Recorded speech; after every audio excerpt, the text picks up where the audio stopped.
All right.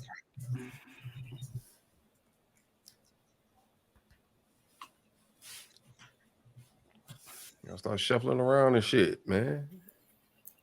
I want my bars to be clear. Heavily medicated, overly dedicated, ducking those that want handouts but barely participated, healed and not jaded, focused but still faded. I'm just a few more steps from Mama, we made it.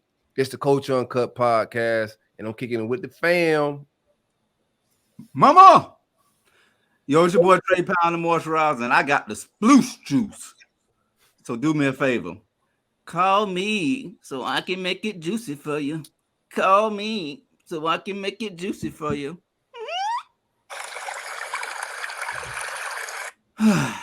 Splash. I say I am the adversary of the evil ones. I have ancestral lines from the ancient ones. Know that my soul picked this path before my life begun. So the wages of war I fret not, cause doubt I carry none. Peace. 1, 2, 3, check it out. It's me. Hey, it's Rich Homie. Okay.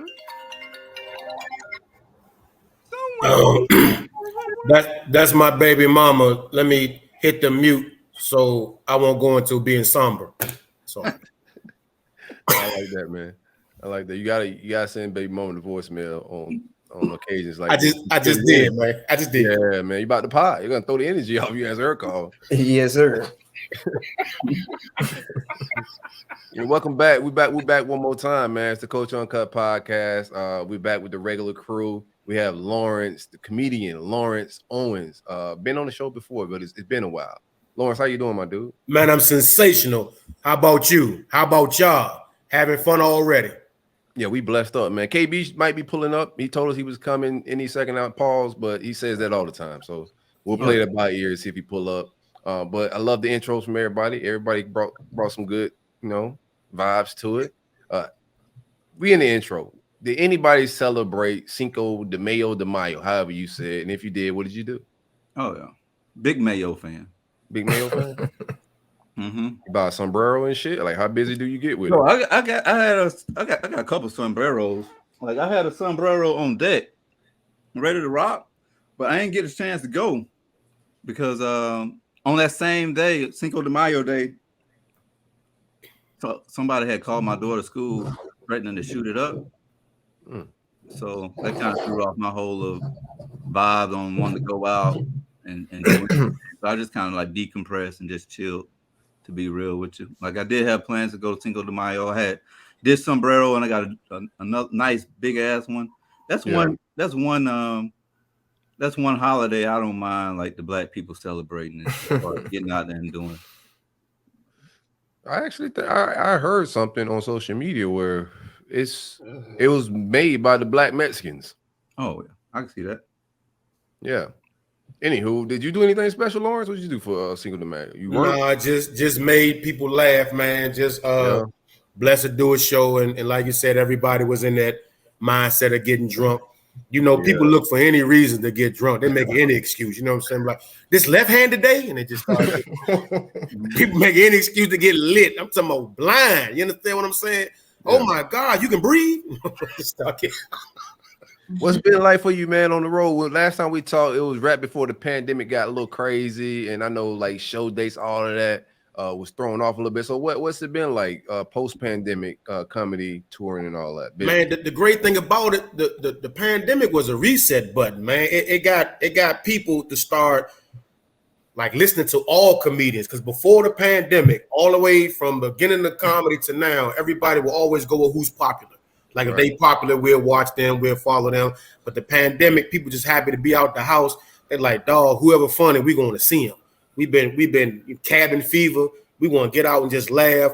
And it's been great, you know what I'm saying? Because me being funny, people like coming to see the chubby one with the glasses. Well, I'm coming to see him. And I've been taking advantage of that. So, hey man, the Most High. I've been seeing the growth though. I ain't gonna lie to you, from social media. I appreciate that. The levels of clubs, you went from like backyards, a lot of backyards, bro. I've seen you working, and I've seen the elevation. A lot of Pizza Huts, a lot of back of the carryouts. You know what I'm saying? Telling jokes in the Greyhound. It was a lot of that, Silk. The personal pan. All that, man. I'm bringing to the table. Hey, man, you haven't heard the one about the black man? Whoever was paying, I was at funerals. I know he gone, but look, let's laugh at life, man. Boy, if you don't get your, I'm telling you, man, wherever. But now you're right, it's the growth. But that's people got the power to change anything they want to, especially black people, if they're not afraid. Right. You can put anybody in any position, you dig? So if cats will catch on to this podcast, y'all gonna be the new quote unquote Breakfast Club. I'm trying to tell you, man. It's just all about people catching on. They will. All right, I'm with you on that, man. Mike, what you did for Cinco de Mayo? You say you don't really, you ain't fuck with it? No, I didn't do anything. No nacho salad? No, I didn't do anything. I just chilled. I mean, actually, I did have some Patron, but that was it. I didn't go out or anything like that. No, you didn't make tacos at the crib or not? No, I was out of town. So. That's right. I was in Charlotte. How's Charlotte? I heard Charlotte is vibes up there with the blacks. Charlotte was I. It's all right. Yeah. He flew you out. You ain't wasn't feeling it? No. Yo, chill. Little Christian Mingle, buddy. You know what I'm saying? Yeah. Oh my goodness. Your online pastor flew you out with the church money. Yeah. I see what's going on here. No. No, that's not what's happening. My bad. The work trip. That was what it was. I bet it was. Yeah. So. I mean, sometimes it be work. Oh yeah. Gio, what's up with it? Corey? Oh, what I do, man? I chill at the crib. I wanted to go out, but it's always amateur hour. You get your amateur drinkers that want to go out and just bow to tequila shots and be throwing up and acting stupid at the bar. So I chilled, man. We made some tacos at the crib. I got me some Beyond Meat. Pause. Oh man. Yeah, man. Made me some tacos and got some margarita stuff going. I was wanting to make margaritas, but I was kind of lazy. I'm just gonna do shots. And then I went to Publix and they had margarita wines by BOGO. I was like, well, shit, that's definitely gonna be the vibe tonight. So I got some BOGO margarita wine and ate some tacos, and I was asleep by like 9 or something crazy. I'm washed like that. Oh yeah, that's a headache. The margarita wine? Okay. With the BOGO wine? Oh yeah, that's a headache. No, Publix have you woke up. Publix have good BOGOs. Don't do that to Publix. Don't do that to Publix. they got that shit too. All right, Trey. Your sombrero look like a top hat already, man. Let me talk about my margarita wine, man. Oh yeah. I don't give two shits about this sombrero right now. Gio, what you got into, man? What do you guys call it in woke land? Like, what do you guys call it? I look like an afro right now. Look. Same shit. It do look like an afro, Trey. Yeah, a little bit. No, man, some of the work homies, man, you know, we threw some back for their holiday type shit. So kicked it with them type shit. That was it. Nice. Right. Some of the Mexicans or some of the blacks? Yeah, some of the Mexicans. Boy, how them boys treat today? They felt like they should have had a day off. Is it like Martin Luther King? Like, what was it like? No, it was just, you know, just celebrating type shit, popping your shit, celebrating the win. So, you know what I'm saying? Just real happy festive vibes. You know what I'm saying? You get a shot, come on, keep drinking.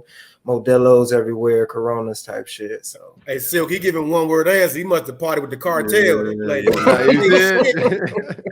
Marco, don't you say shit. He giving one word vague answers. So don't ask anymore. That's it. That's all he did. That's it. Oh, that's Nature Garden. Nature Garden. Modelo's, you know, Coronas, you feel me? That's it. He ain't going no detail. You know, we drank and you know they bought. We drank. Oh, okay, all right. Nature Garden pulled up with a whole agave plant. Bust it down the middle. I come bearing gifts, you know what I mean? My man. If that party ain't in till like at 8 in the morning the next day, don't worry. Oh yeah, see, I couldn't stay, man. I already knew what it was. I left early. Got my 2 complimentary shots and got up out of there. You gotta know who you playing with, man. Yes, sir. Yes, sir. They professionals. So Jello shot, yo? No, not no Jello shot.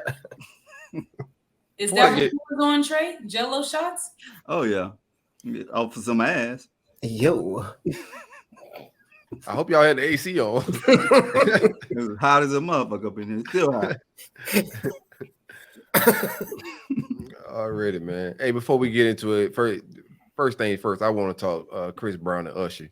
But before we get into that, one time for the great folks at takeavacay.com, be sure to visit takeavacay.com, use coupon code CUP at checkout for 15% off of all Delta 8 THC products. They have vapes in the flavors of cherry pie, bubblegum OG for the OGs, Shroud Nana, and Blue Dream. And they also have gummies in the flavors blue raspberry, kiwi, watermelon, and pomegranate. Sleepy Gummy, if you're not into THC products and got to pass drug test, this is great for you. It's derived of natural botanicals like ashwagandha, lemon balm, melatonin, and other natural botanicals. Coupon code CUP at checkout, 15% off. All is federally legal to your mailbox. The jump out boys ain't gonna pull up on you. You ain't got to meet the plug in the back of the Walmart, and hopefully he ain't trying to rob you and you can trust the products. Nah, this is good gummies, not made in some lady kitchen that you don't know. You heard? It might be at Walmart soon. Walmart like get into the weed game. I can see that. Weed is trendy right now, man. Yeah. Weed is trendy. Lawrence, what do you think about this Usher, Chris Brown shenanigans, man? They say Chris Brown, somebody called him the cocaine bear. Oh, yeah. which was hilarious to me. Hey, I'm a big Chris Brown fan, man. Huh? Man, look, all I can say is when it comes to him and fighting, it's always a woman involved. Oh, yeah. If you think about it, man, every time this brother get into a fight, I mean, come on, Chris, are you whipped? Are you saving him? I mean, what is it? Are you the type that you get mad because somebody else smashed your ex? I mean, talk to me, brother. Every time a fight is involved, it got to be over some nana. That's what I want to know. You said it was at Missy Elliott's. What's the deets of it? Like, what was the details? I couldn't keep up with that this weekend. Look, go ahead. No, it was his birthday party that Usher had threw for him at the skating rink, right? Mm-hmm. And Tiana Taylor was there. Yeah, Usher threw him a party. Usher threw him a party, and they say he ended up kicking Usher ass, but they say that ain't true. But that's my whole point. Is some saying it happened, some saying it didn't. Right. Just like Gio's Tiana Taylor. Maybe Chris smashing.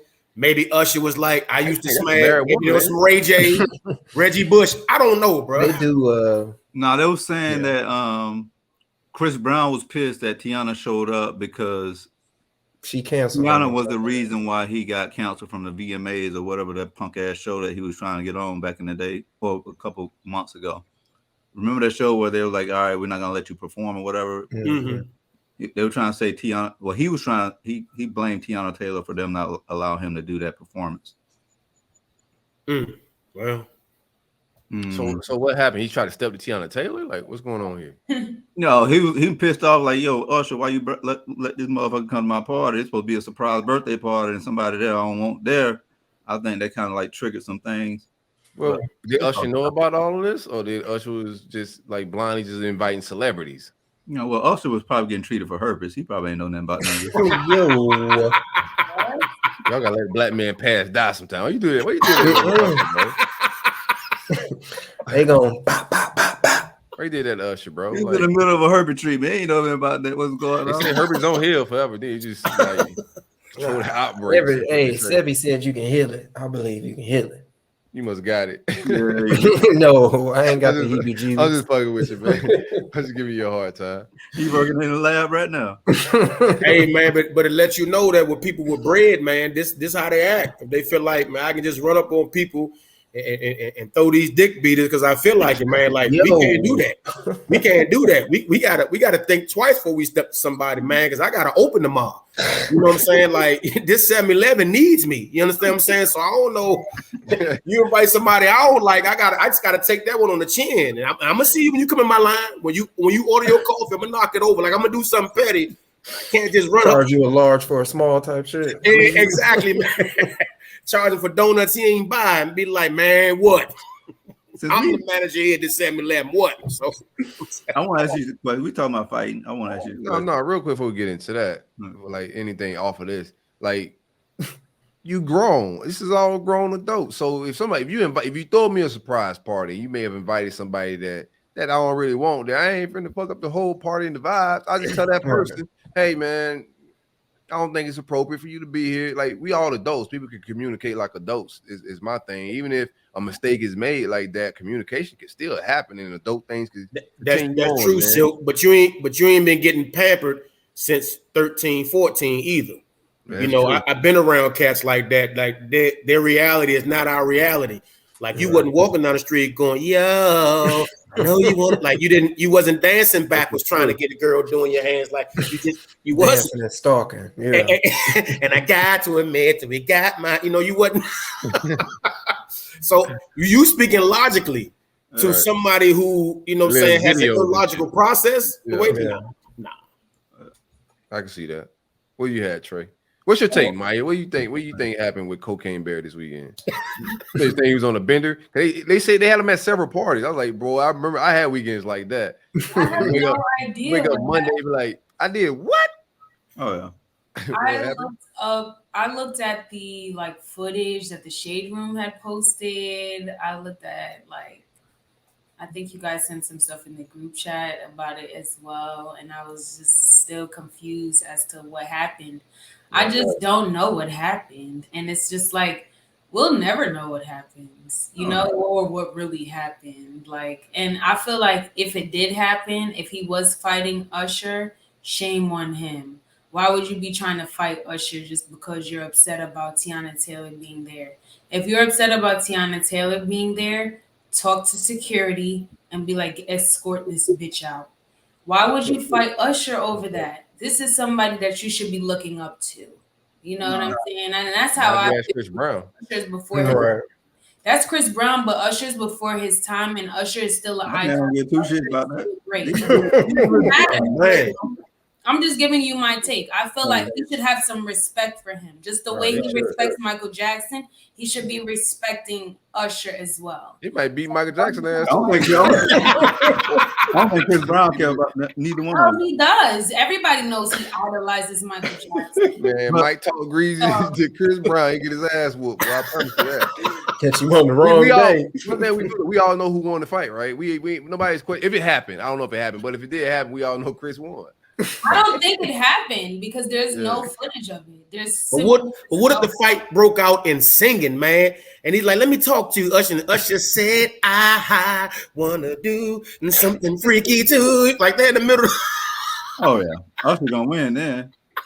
That's probably what happened. That's probably exactly what happened. That's why Chris swung on him. Right.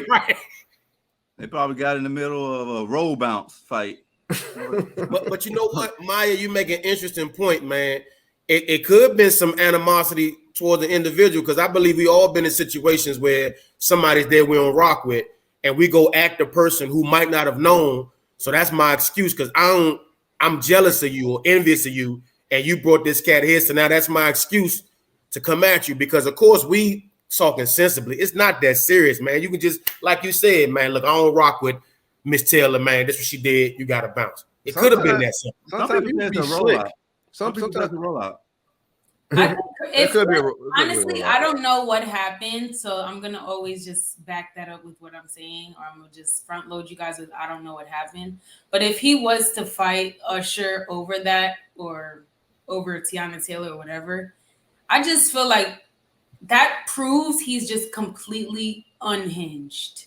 That's why I don't like it for a rollout. Yeah, well, they're saying it's a rollout for the verses though, because it's still bad for his image and PR. Like if this was a part of the plan for somebody that's known for lashing out and beating the shit out of people, it's not a great look. Right, it's not a good look. It's really just not, especially not fighting Usher. And honestly, if we're talking about a versus, they're gonna put Usher and Chris Brown together. That's gonna be fireworks. That'll rebirth this whole shit out there. Hey, that'll be just lit. As hyped as Gucci and Jeezy. Yeah, bigger. This will be the biggest. They don't put the right people together with verses. This is the right one. This one's gonna be the right one. I'm trying to buy tickets to this motherfucker, man. That's gonna be the one. This is Earl Spence and Bud Crawford of singing. You know what I'm saying? Absolutely. This is what we want. And they gonna put on a show. Them boys for me on the stage better be. This is who? Padded. 100 by 100. Yeah. both of them on a little tour right now. If you notice, like Usher on his whole little, he bringing out the baddest, pulling people wives on stage and stuff, dancing around. and sweating. You let him pull your wife In on boxing, Maya, them the two fighters that everybody wants to see. Errol Spence versus Terrence Crawford. They feel like they've been like ducking each other long enough. It's time for them to finally squash it.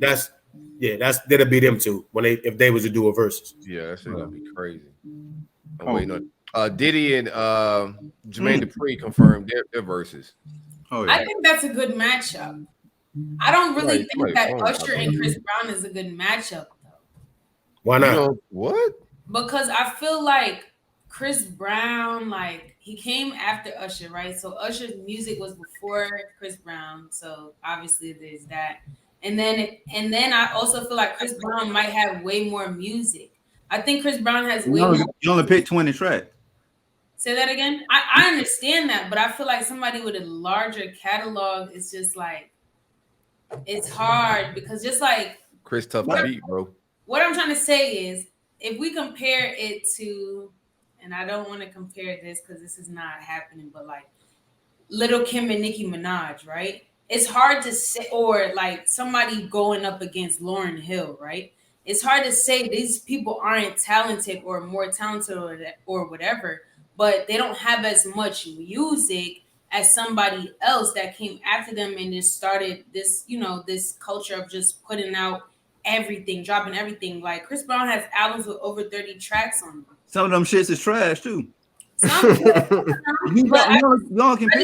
just feel like get somebody from the same type of generation. There ain't nobody you could put in this generation on the stage with Chris Brown. They're not that far apart either. They're not far. They're not. The gap ain't that far. But there's somebody else that Usher could go against. Because if there's nobody, who you pick with Chris Brown then? I don't know if there's anybody in Chris Brown's lane. But you gotta go up a weight class then. I just really don't know if it's gonna be Usher. That's the only I don't know. That's just how I feel about it. I just feel like, sometimes the older people they care more about quality and shit like that. So they put out, quality tracks and quality songs. But then you have like people that came.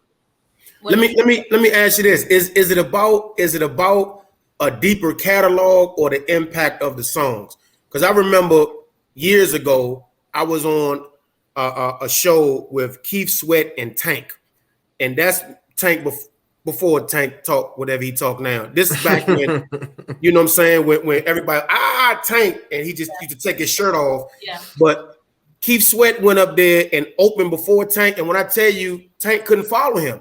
Keith shut it down. So, and so is it about the depth of the catalog or do that songs just hit harder? Do you understand what I'm saying? I know you're saying they don't have the catalog, but whose song is going to hit hard? That's the key to the verses. No, I get that completely. And I'm not saying Chris Brown's going to win because he has more music. I'm not saying that at all. I'm just like not sure if they're a great matchup for each other. You know what I'm saying? Just like you said, like, Tank couldn't follow up Keith Sweat. They weren't the same like type of, or this, they didn't come out at the same time, or did they? Did they come out? No. It was Tank was the headliner, is what I was saying. But Keith went in front of him, like that show was for Tank, because he was hot at the time. But Keith came, he had men singing, "Give me kissing," like that crick in his neck. When Keith got that crick in his neck, I don't know what it's about, man. But he had everybody mesmerized. The rap though. Were they different generations? I got one that's similar. I got one that's similar. Did they come out at different times though? No, they come out way different. Keith Sweat, yeah. Okay, yeah. So that like that, I feel like that feeds into my point. That I think that when they come out at different times, just because they're the same genre or whatever, like I feel like just because they're the same genre doesn't necessarily make them a great matchup for each other for a versus. I got you. I think that's just how I see. I really just don't agree with the Usher versus Chris Brown. I just don't even see that. Just like I wouldn't agree with Little Kim versus Nicki Minaj. I just don't see that. I do. I want to see that. I don't. Yeah, I don't mind. I'm sorry. Well, to that logic, I just don't think Chris Brown gonna have nobody to do a versus with. He might not. I mean, they don't care about versus. Don't care about bad matchups, right? So that's not even a thing. Like they put Ross and 2 Chainz. I thought that was a terrible matchup. We all know who's gonna win that. They put Jadakiss with Fabulous. We know who's gonna win that. And there's a gap there as well. There's some similarities. I don't care about the gap. Like when people bring up Jay and Drake, like Jay-Z and Drake, I don't mind. That's a huge gap. And I don't mind that gap at all because same genre. If as long as Drake ain't using no R&B or anything like that, welcome to the show, Bizzle. Long as Drake ain't using no R&B and it's great hip hop, like I don't think if this is, and everybody's got their own opinion, but I don't mind the time gap at all when it comes like that. Because to me, it's the impact of the record. Whether it dropped in '89, like LL Cool J got some shit that's gonna hit hard in the verses. If you put Lil Baby in that bitch, you want to think he's just gonna win it around because that shit current and it don't hit. It's just like the size of the record.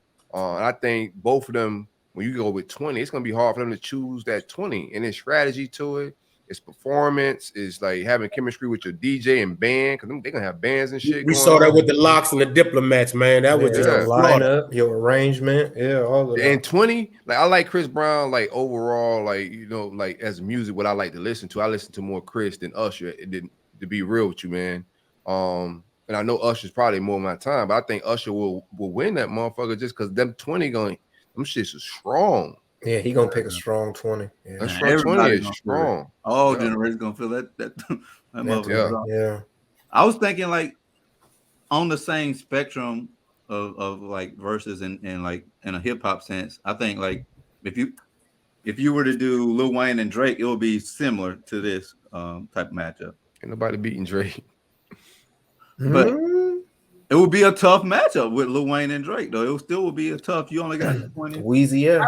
Most Wheezy biggest records are him on the hook. Yeah. I wouldn't even like that. Him going against Drake. You don't know all you like. No, and don't give me Drake. Drake beating that Drake shit, bro. and Gunna is my top favorite artists in the world. So don't make it seem like I'm trying to root for Lil Wayne. That's not happening. What I'm saying is, I just don't think that's a good matchup. And I get what you're saying, Corey. I feel like, like it's the impact of the 20 records that they choose, but I also feel like just pick like somebody that's more closer to, the time they came out or something. Sometimes it's just not possible though. So that's what's the deal with Chris Brown.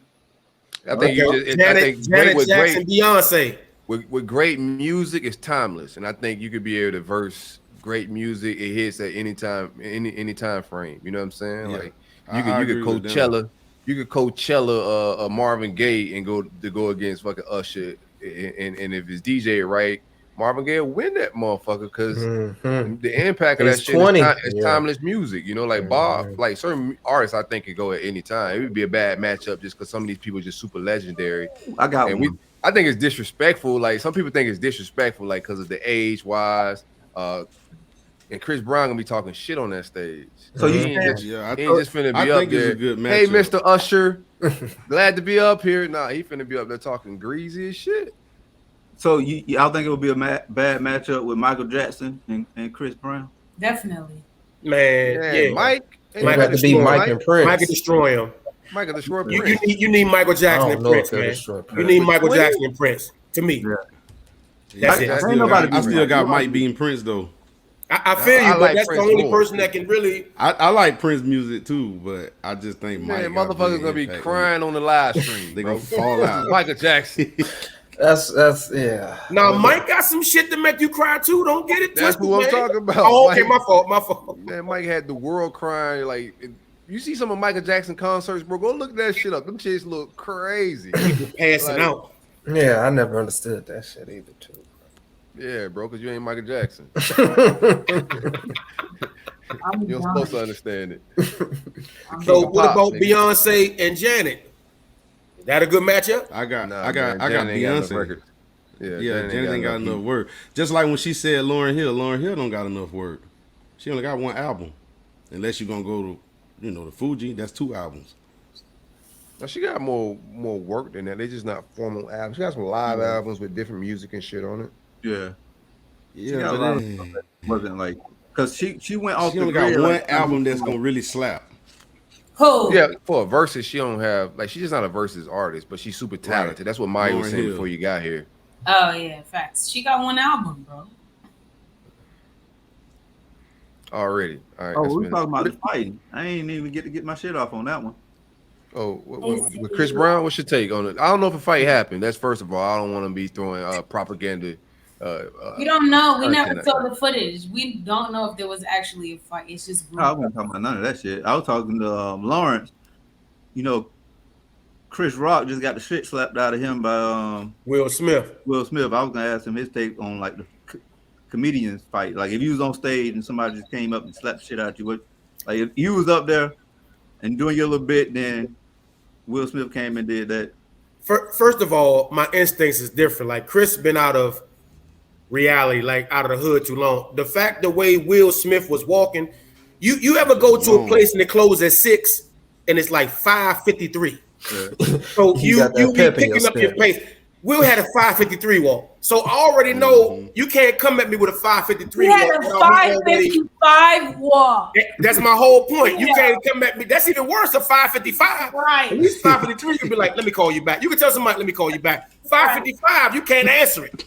Yeah. So you coming, I'm talking about he had steam. He had steam coming at it. So it ain't no way. You can't walk up on me like that, a Red Lobster, to take my order. I'm like, hey, bro, what's going on? I just wanted to take you. All right, well then slow down and come take. Yeah, so that. But let's say if I was disarmed because it's somebody I thought was my friend, right? And he come and slap me, he would not have made it off that stage. It'd have been an Oscar short because I'd have took that Oscar, whoever, and out of bank. I'm telling you, man, you'd have had to. He wouldn't make it back to sit there. Keep my wife. It's no way. If you smack me, it's on. Glasses and all. You're not going to smack me and then walk away as if to say, nah, home. I'm just never going to be rich when I ain't got partners with me. Exactly. That's the end of my career. When I'm going to ask y'all hiring. Whoever hit me, we all would have rushed the stage. Everybody rushing the stage. I ain't never going to be rich when I ain't got no partners with me to have to do some shenanigans, bro. What do you think about it special, though? What you thought about Chris Rock? I believe I'm a Chris Rock fan. So the last part of it, the only thing, man, is that as comedians, we have to do the best we can to not bring our emotion to the stage. Like I teach a lot of young comedians. Like if you upset about something or something bothers you, you want to talk on the stage, get over it first.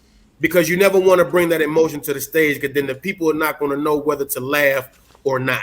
So just that last like 10 minutes where he was ranting, that's not Chris Rock like. Still not taking away from the funny from it, but I'm just not a fan of that, man. You had all the time to get yourself together and make sure that you're in a state of mind to present it as opposed to just yelling it out. That's all, man. You know, we just can't connect with emotion because we can't understand your plight.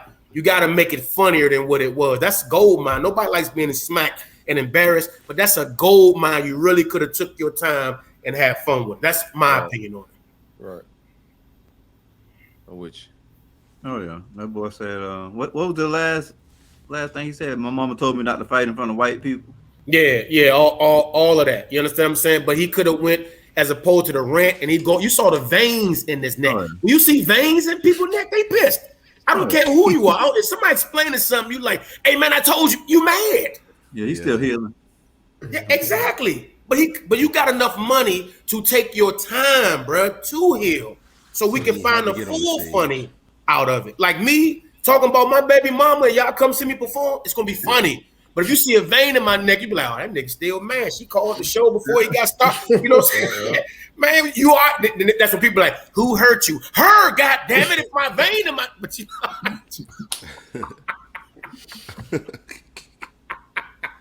But I ain't trying to give all that, man, because I'm like, nah. So that's just my opinion. You got to, like you said, Trey, you got to heal and be ready to talk about things of that magnitude.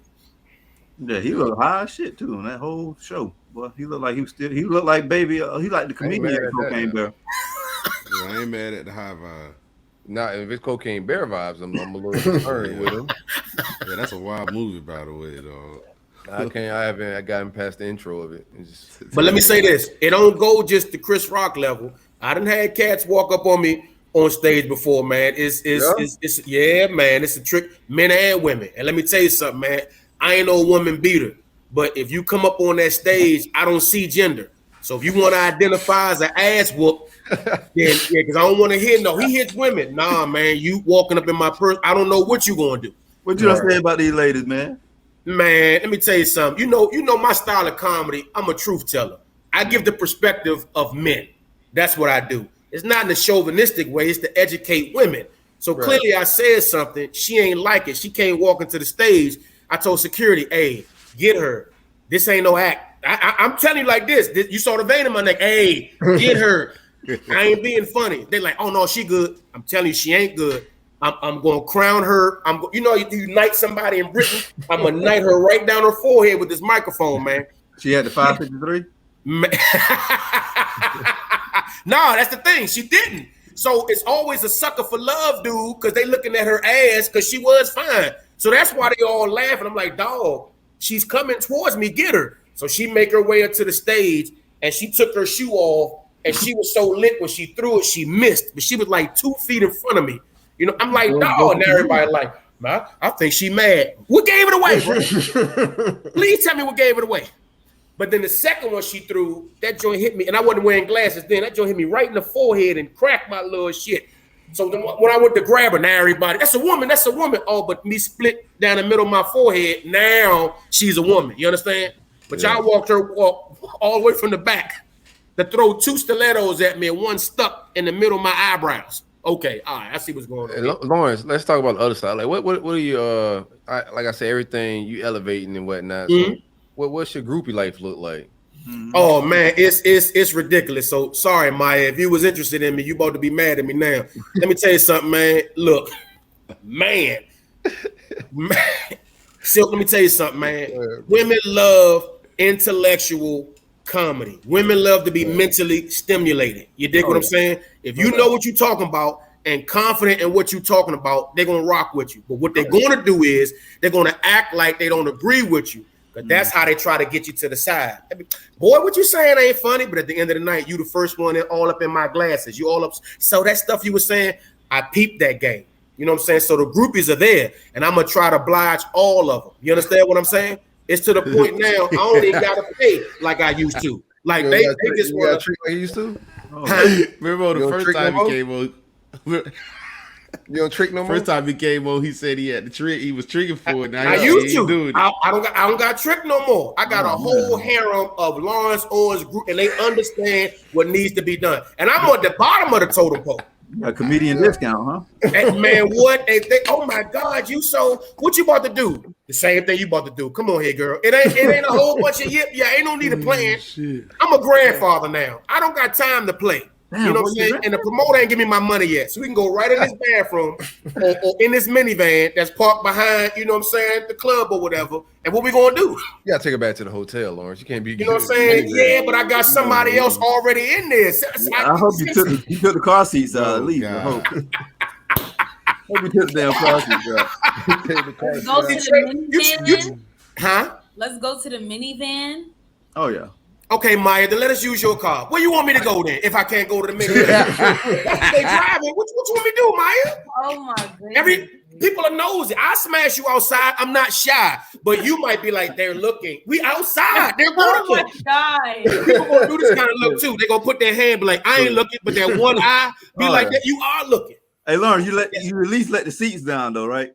Not in the minivan. You don't need to. It's enough space. Not in the minivan. You need that bench seat. Man, the minivan, you hit that button and that door come out like this. Yeah. Oh man, yeah, that do it right there. What? That drop them draws every time. Every time, man. Every time. You know what I'm saying? And I'm there to oblige. This is what they want, Maya. I didn't say, let's go. They're coming at me. What you want me to do? Right. You want me to go? Oh, no. I'm going to do a show of rich homie Maya. I don't have time for y'all young ladies' foolishness. Oh, no. Oh, no. Thy smash cometh. That's in the Bible. Thy smash cometh. Thy tongue is wickedeth, saith the Lord. They use their wicked tongue. Boy, you been eating coochies and coochie been eating, ain't it? I didn't say that. I said they. No, don't do that. Don't do that. I can't do that. You know what I'm saying? I thought you said my tongue is wicked. I said thy tongue. Thy meaning they. Yeah, exactly.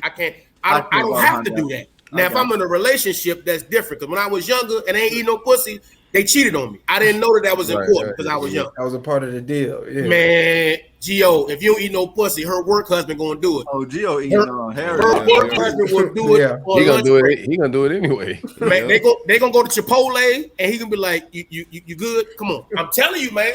On the ride, Chipotle, he gonna be playing the Munchie song on the way. He gonna eat her box while she driving. She gonna come home with her drawers on inside out. And you're gonna be sitting there like, this is not the correct way to wear your pants. Nigga, she took them off. She took them off. Not the shade before you come up. Lauren, yes, sir. You been hurt by a work husband? Like what happened? Man, you see the vein? Somebody got you? No, you know what? That's funny, Silk, that you asked that, man. I've been hurt by everything, but I'm able to make it funny now because it was meant for me to be taught that way because I ain't have a father around. So my mama taught me that all women were the most beautifulest queen of the Nile, and I used to get taken advantage of by hoes. See, fathers will teach you the difference between women and hoes. I put y'all all together. You know what I'm saying?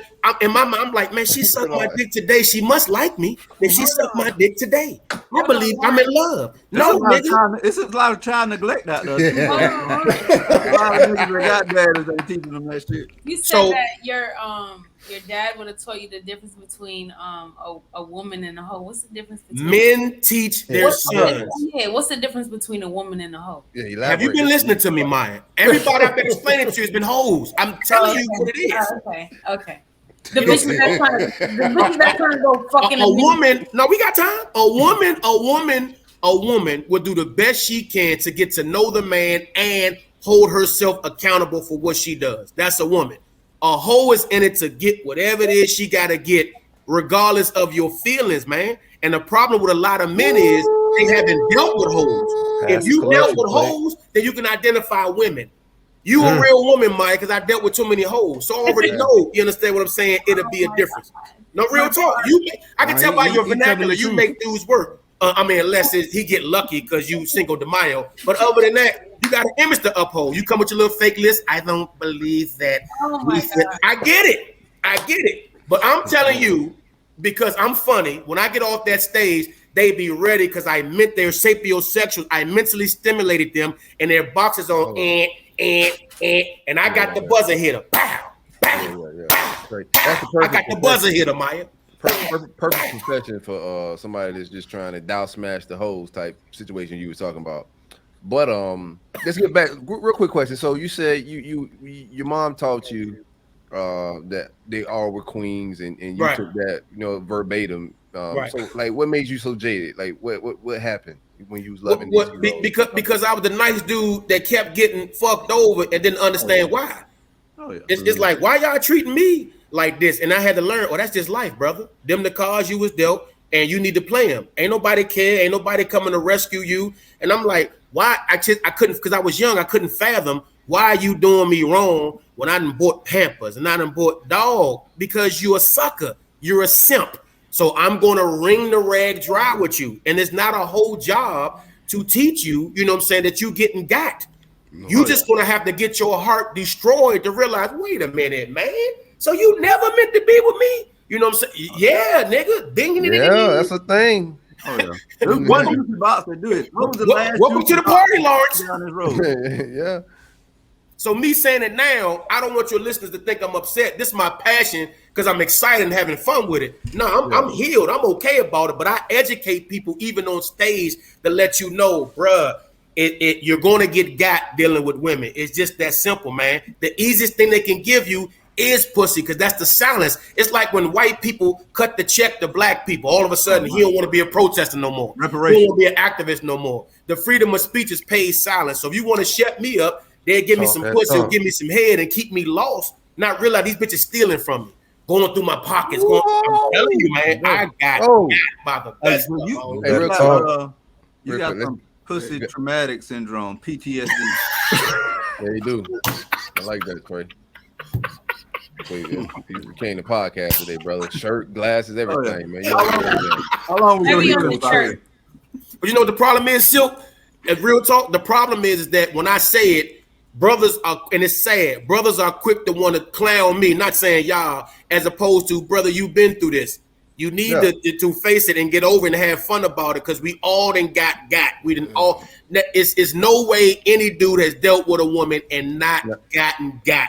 Because that's the lesson of life. All women gonna get you. You gotta, how your man say, charge that to the. You gotta charge to the game, brother.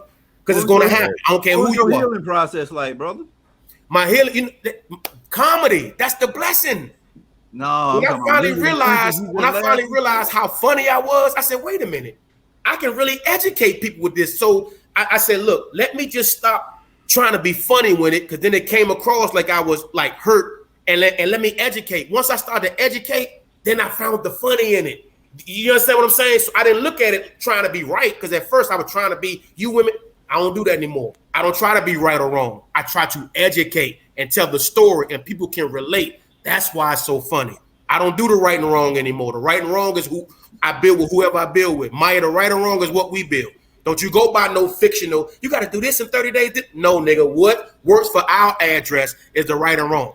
You understand what I'm saying? Let them people go with that old school way of thinking. You're supposed to do this and do that. No, we're supposed to do a work for us. So once I start educating, then the fun came out. And that's why people love my comedy, because I talk about me. You understand what I'm saying? I was 16. My first girlfriend was 26 when I was 16. Oh, damn. That's my point. She seen you nigga, I thought it was love. The state of Maryland. That's rape. The state of Maryland called it rape. I thought it was love. I ain't know. I thought rape was when you smack me and rip my clothes off, and I slide down the shower crying. Oh my God. Oh no, nigga.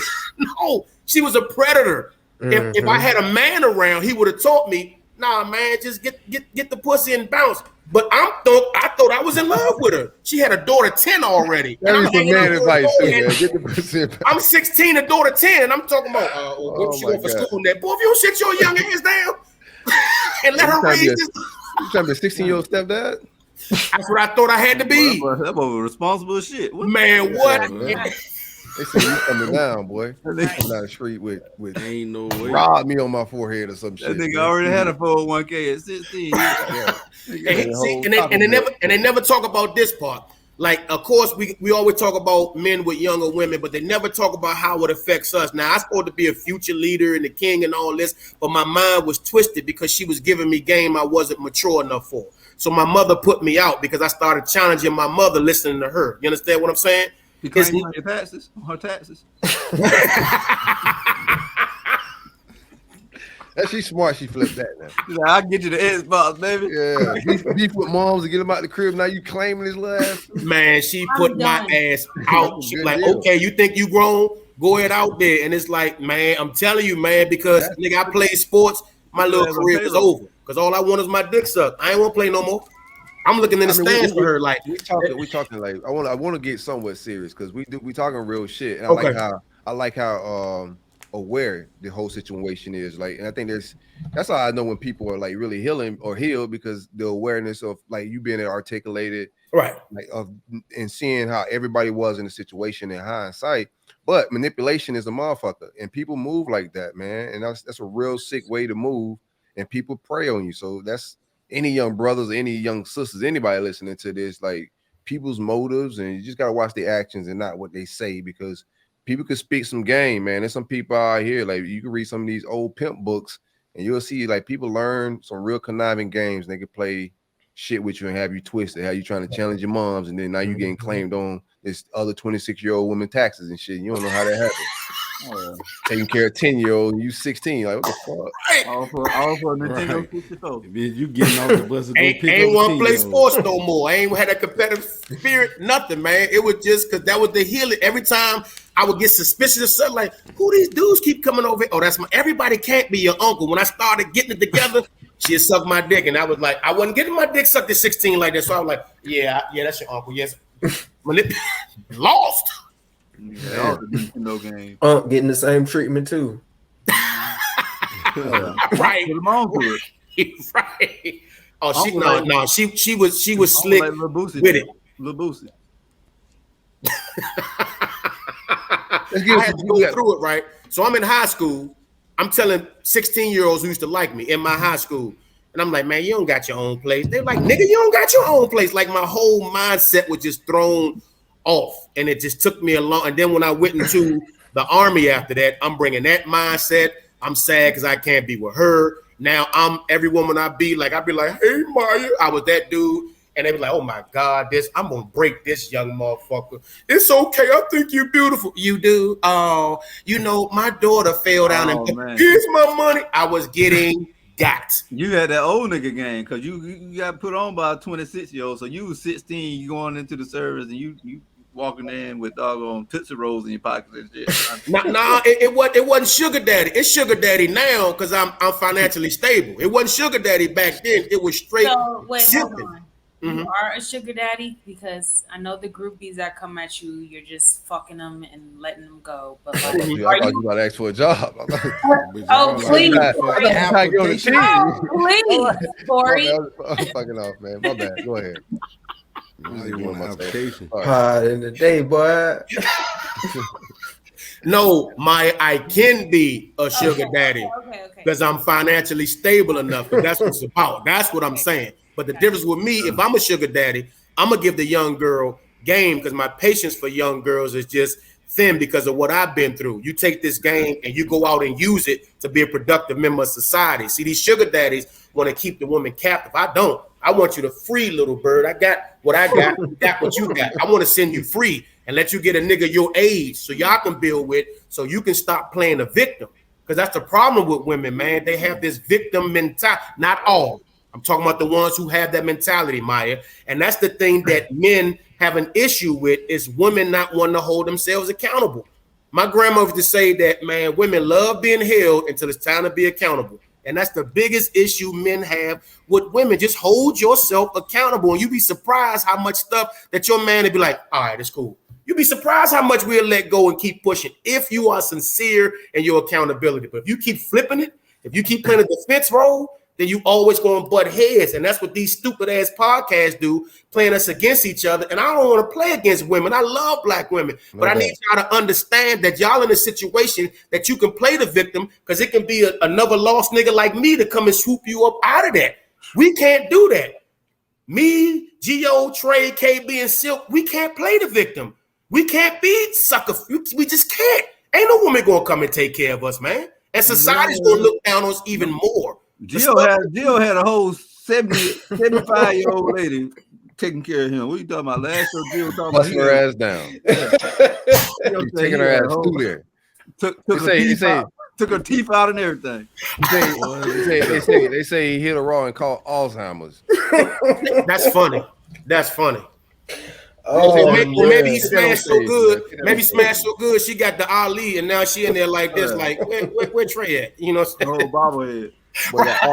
See, right now, Maya, if you choose to sit back and play a damsel in distress, somebody's gonna come do that. We can't do that. We don't have the luxury to play damsel in distress. You lose your job, oh Maya, it's okay. You just let me lose my job. I can't move in with my mama. Like, boy, get your. It's gonna be looked down upon. If you and I break up, I'm supposed to have the bread to get my own place. People don't think you're supposed to leave the house to the woman and get your bitch. I don't got it.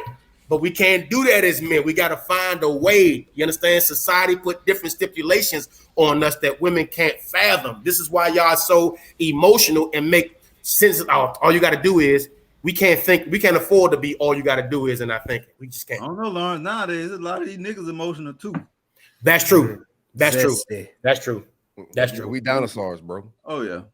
That's true, and that's unfortunate. I'm an emotional guy, but I'm not. I don't lead with my emotions. I don't think it's wrong for a man. I do want to say that. I was just talking to my son about this. Mm-hmm. It ain't wrong to be in touch with your emotions and being but the shell you plug for this world and what you lead with, you can't be thinking and reacting emotional to things like that. You gotta be calm and rational, but. Being in touch with your feelings is nothing wrong with that. Nothing wrong with that. But Silk, the point I'm making is that if you're emotional, if you and Maya go to the bank and both of y'all get y'all loan denied and she goes off, people be more inclined to find out why she going off. If you go off in that bank, you're going to jail or you're going to get shot. That's the point. That's all the point that I'm making. You know what I'm saying? Yeah. And I'm not trying to make this a man versus women thing. I'm trying to prove to women that our plight is more difficult than y'all can fathom. That's all I'm saying. That's it. Yeah. Now we doing a plight versus. I like it. Oh, yeah.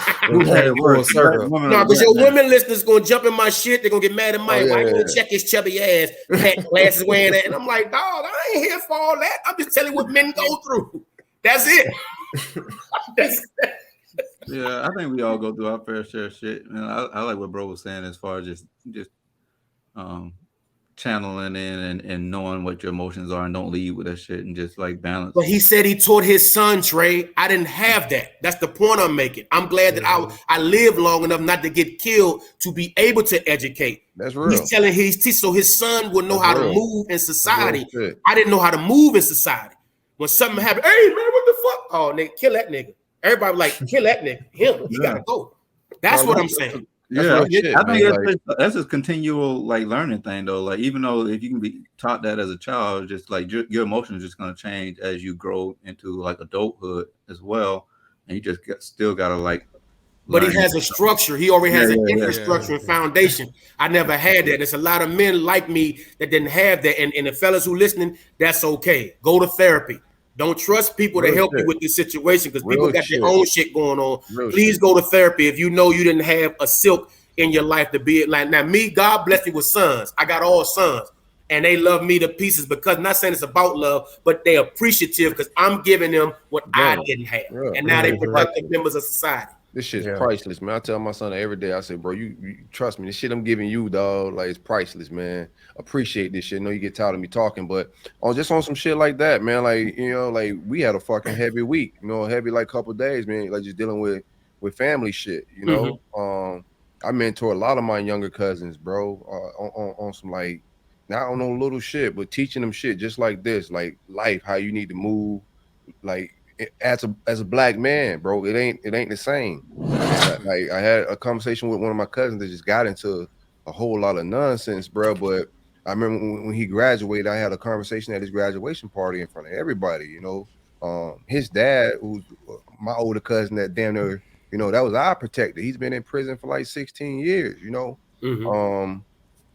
but I was just having a conversation. I've been bringing, you know, taking care of him, picking him up for summers, you know, like not taking care of him. His mom was a primary caregiver. I don't want to say that crazy, but every summer I go pick him up and spend time with him since my cousin's been in prison. So, you know, just trying to give him game and be that because I know how important that role is. You know what I'm saying? And I know the game my cousin would be giving him, but he in prison.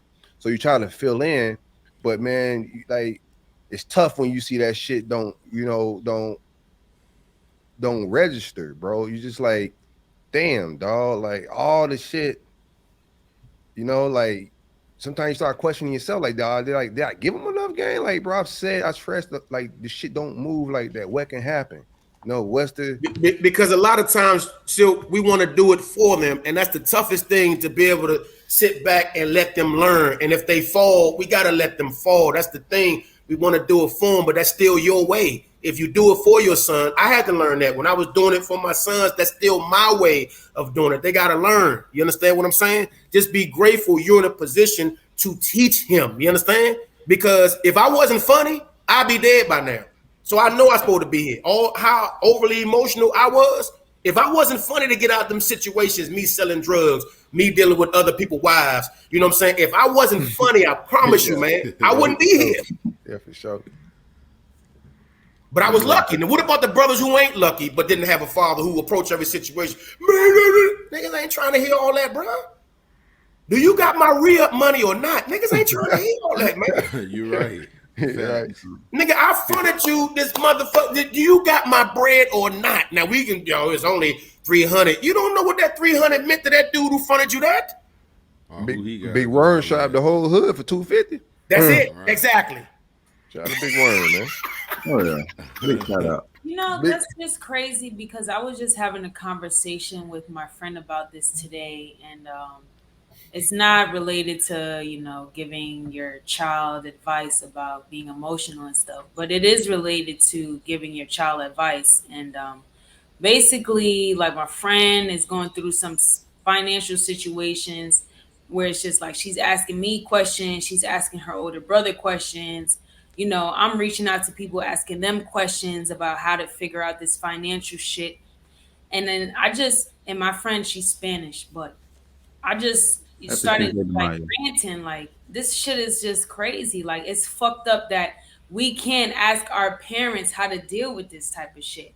Like, if I had a fucking mom or father that I could go to, and this is not a knock on my parents because they can't teach you shit they don't know. Right. But It it's is. fucked up That's that real you shit. can't, like us, black, like minorities, or not every minority is like this, but majority of us, you know what I'm saying? We deal with this type of shit where we got to look to Google, we got to look to the next person, we got to try to figure it out on our own.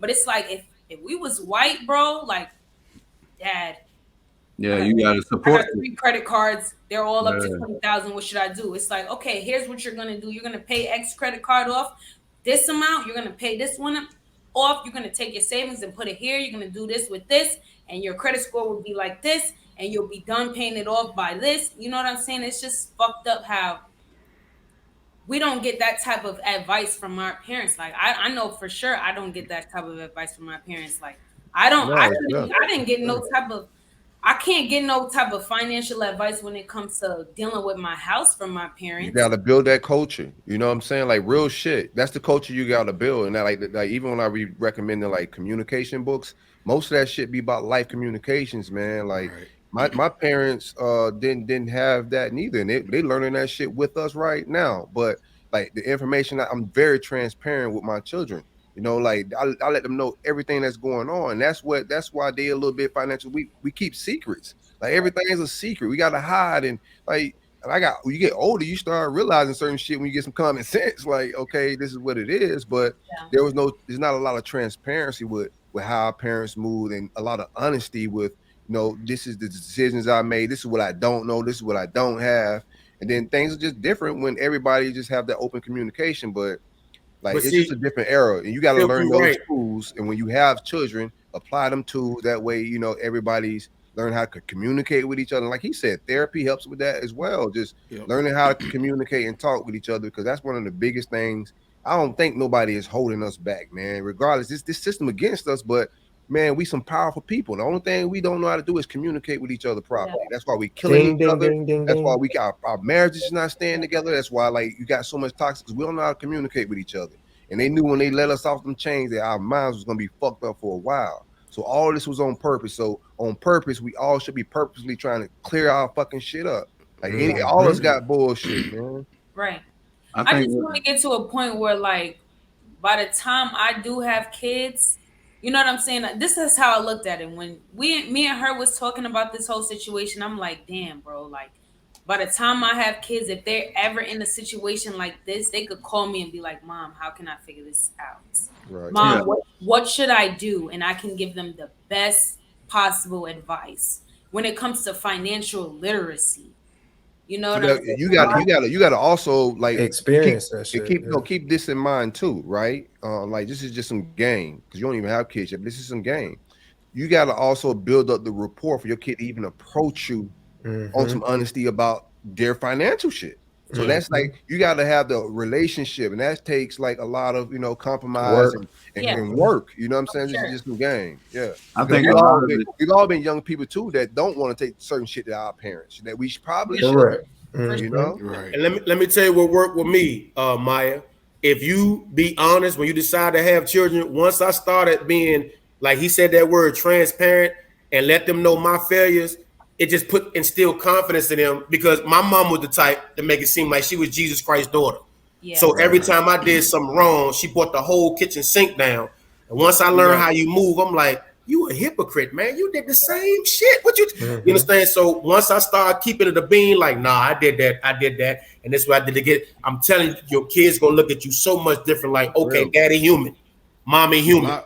A lot of our parents also had parents that move the same way, so they only know what they see. And that's tune in on what Silk said. Like, you got to break those generational curses. Like me personally, I don't have any kids, but I didn't have like nobody like Mike said to run to. Hey mom, I'm in the gym right here. I need to understand. I didn't, but I also did have a father that kind of stepped out a little bit, and he kind of led me from here to there. But all that is like, our parents did that because they saw their parents saw their parents. So us as our generation, I noticed we're a little more stubborn. We don't quite follow that agenda that they had. You know, we stepping out on our own, and if we continue to do that, like still say, maybe we can grow. Yeah, they ain't changing. We got to keep up. Like, in order to be somebody, you got to keep up with things that's changing around you. So you got to be able to educate yourself so you can educate your kids. I don't have any, but I speak to my cousins and my nieces and nephews as much as possible, and they look at me crazy at times, but they get it. You know, like I think a lot of that got to keep at it. I think a lot of that shit just deal with shame, bro. Like if your parents are struggling with some shit and they just trying to keep that like that facade up as like everything is all right because they got to be strong, and you know it's hard to go to your child and say, hey, look, you know we bankrupt. Hey, look, you know the house note is, you know, I don't know how the fuck we doing. Like I think like I want to give them emergency. I think they're more. They I'm just think like as far as we talk about financial literacy though, like if you raised in that like surrounding that upbringing of like struggle, they don't like know how to teach you financial literacy because they don't know, and like if they're struggling, like think about it, like if the bills are due, like everything is just coming in fast for them, and they don't know how they're gonna make ends meet, and they don't want to like articulate that to their seed because they want to put on this facade as everything is good, so that child can go off and get the best education or whatever they can. You know, I don't think that they put on the facade. Certain different examples of KB. It was a facade. That's a good word. It's a good take, but I also think that they were more trying to protect us, not have us stress about this, like not put that burden on your child. Like this my issue, so let me try to get it. That's what I felt. I don't feel like that's a good point. Yeah, that's a good point. Was like, but we're talking about in the aspect of us. How come our parents didn't teach us financial literacy when they didn't know what they fucking I see I'm talking both about points. full transparency. Me too. I see both. I'm not just talking about financial. I'm talking about being completely honest about like life and everything, what it is, man. Not just bills and all that, bro. It's like as we know, we all from toxic families, bro. We all seen some family stuff, trauma, different stuff, and people lie about it. People turn their head, act like it don't exist, and those are the lies. We all become grown. Like that did happen. Like what the fuck? I'm an adult now. I got a daughter. Like what? Now I got a daughter, bro, and that shit did happen. Now I want to beat somebody's ass. You feel me? Yeah. And that's the shit I'm talking about, dog. And your kids you'll lose respect of your kids, your nieces, your nephews. If motherfuckers ain't being honest and real, you go to this church every Sunday and y'all ain't got no remorseful, there's no repentance and fixing no shit like this. Like, what are we talking about? Like that's the shit I be talking about, not just the bills, bro. Like full. Like that's how we clean up the culture. That's how you get better communication by being honest, man, about everything. So what we have to do is, and that's what this podcast is doing. So kudos to y'all to keep this up. We have to unlearn that behavior because subconsciously we took on that energy because that's what we saw. We emulated that. So I'm praise the Most High that I was able to unlearn that, and now I break generational curses and I do it. I fight differently from the stage. That's my platform. Because everybody might not, like KB says, sit still to do it. They might look at you crazy. So I use my platform as you use yours. We have to unlearn these subconscious behaviors, man. You know what I'm saying? That we absorb coming up. Yeah. Because we're resilient people, man. Because we have to be. We have to be. We don't get mulligans, like Maya said. We don't got nobody to call my credit cards out. It's like, hey, bro. Make it how you live. Gotta get how it's like, what you gonna do, man? We podcast. I'm having a good time, man. Fuck this docket a little bit. I'm gonna get to your gripes, Gio. We gotta get down. Oh, we good. Got some things to get off. But I want to ask you this question. Could you be spiritually led by someone not black? No. They will never, under any circumstance, understand. Here go that word again. My plight. No, I don't care how much he for us. I don't care if he helped. Liberated somebody because their credit card, their EBT card, their food stamps. No. Let me ask you, hey, you go to Joel Osteen church. He got a couple bricks. He got a couple. He got money in the walls. Like, and you walk back there. You like, he don't know you saw it. You saw all the money's in the wall. He take you back to the secret chamber. Like, hey, I want to be your spiritual. No, I'm gonna grab some of it. No, I'm telling you right now, church don't scare me. It's just a building, man. You can have church anywhere, man. Your body is the temple. People get so caught up in the building. Like that's the That's the noun of church, person, place, or things. Don't bother me, man. But nobody, because they cannot relate to my struggle under any circumstance. Do you want to help and be an ally? Okay, much appreciated, because we need it. I seen the movie The Banker, and you know what I'm saying? And people have these situations where their house might be worth $3 million, but the cracker's only trying to give you $700,000. Okay, you get somebody, take a picture of your mama down and get them. I get that. But to me, follow him, it ain't happening, boss. It ain't happening. To me. What's your take, Bizzle? I kind of feel him on that. I don't know. I never really thought about it, but personally, I don't think somebody out of my culture can understand what I need or like my spirits or what I'm looking for spiritually. Just because we just not in tune together. Like they don't see what I seen. They don't know what I've been through. Like they don't even like got a background of me. You know what I'm saying? But what if it's Eminem? Come on, man. Come on, bro. Like all jokes put aside, like seriously, like I don't see that been through some shit. Is what I'm saying. Yeah, but he still ain't been through what I've been through. He put himself through his own. Like when they go through their issues, they put themselves through that because they just choose to. And they still have the privilege that we will never get up ever out of there quickly too. They can get out of there quicker than me. You know what I'm saying? Like what if it's a Mexican? It's still not my culture, bro. I just feel like I'd rather be spiritually led by somebody that tap into what I've been through, that probably, looking for the same, thing I'm looking for out of my religion or whatever I'm into, my spiritual. Yeah, I think I was just going along lines like it could be some black people that's in your culture that haven't been through what you've been through, ain't been through the struggle and whatnot. And but Trey, we'll end up identifying them because their energy will show that they haven't been through our struggle, and we can detach from that. But anybody that's non-melanated, like that, I don't want to hear it.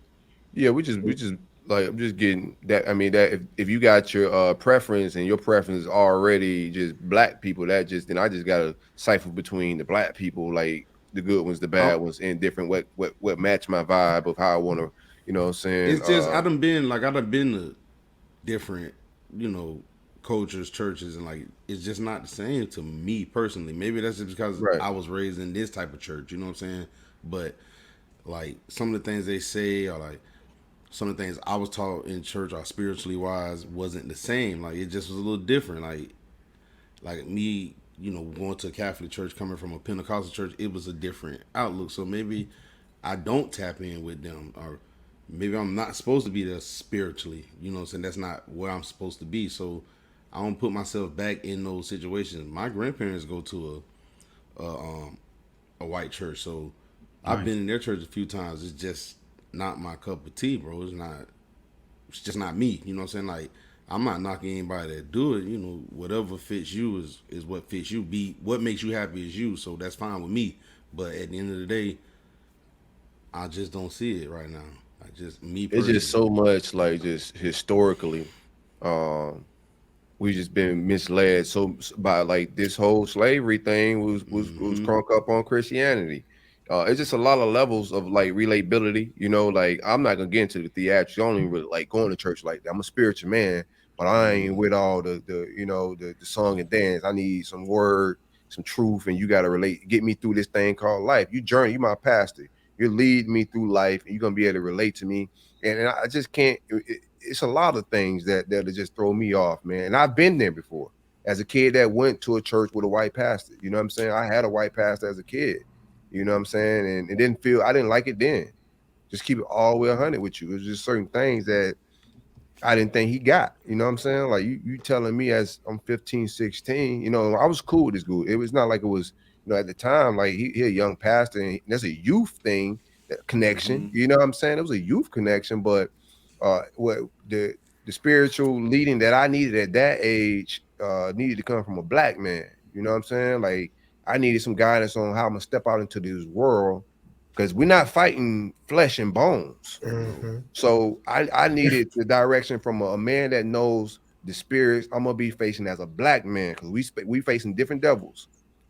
So we stepping into a different world. So like I just like right now, my spiritual leader is my father. And I think it should be that close. I don't think you have to be an ordained preacher to be, a spiritual leader or anything like that. My man. As somebody I look to to correct me, check me, and I reproof some of my ideas because I could get radical about shit. You know what I'm saying? Somebody to reel me in, like, nah, nigga, you tripping. The earth ain't flat. You know what I'm saying? Like, you need that person around you and shit. So yeah. But I couldn't go to the church. I'm not no disrespect, because wisdom could come from anybody. I listen to books of a lot of white men that are very, intellectual people. And I, you know what I'm saying? Some of that teaching I'll adapt to my life, and I'll take some of those principles in. So it's not about that. But when you spiritually lead me, it's just gotta be a lot of relatability. You gotta look like me for sure. You gotta understand this plight. I like you said, I don't mind taking the teachings from other folks like that, but at the end of the day, if you captain on my plane, it got to be a black man. And right now, like you said, I'm tapped in with my father like that, and I just happen to have an ordained pastor as a father. Yeah, I think when you seriously on your spiritual journey, like you tap in and you get to know exactly what you need, your wants and needs spiritually, right. And then you go out and seek, like I think me personally, like I'm super spiritual. I wake up every morning, I pray, I meditate, I get me together before I go seek anybody else. As far as like giving me input on how I should move about in this world, because if I don't fix me first, then damn sure they ain't gonna help me. So my main concern is making sure that I fix myself on my spiritual journey, and then I seek my father, and my tribal counselors are people who I can trust as far as giving me have my best intentions at heart as far as giving me spiritual advice. But I search that journey out within myself first before I seek anybody from outside. Yeah, mine is mostly for reproof, man. Older wisdom, but I've been in that older guidance is clutch sometimes. Yeah, old man, yeah, man. Them dudes been on a lot of shade trees. They've been, they done ran into a lot of bullshit in life. Maya, could you be led by? Welcome back. You just be randomly leaving.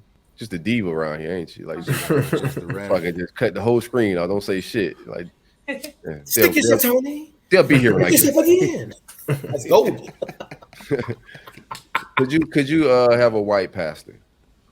A white pastor? Spiritual leader. I feel like or anything outside of your race.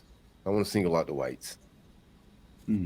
I've never had anything other than a black pastor, like a black male pastor, like a black male leader pastor, senior pastor. Right.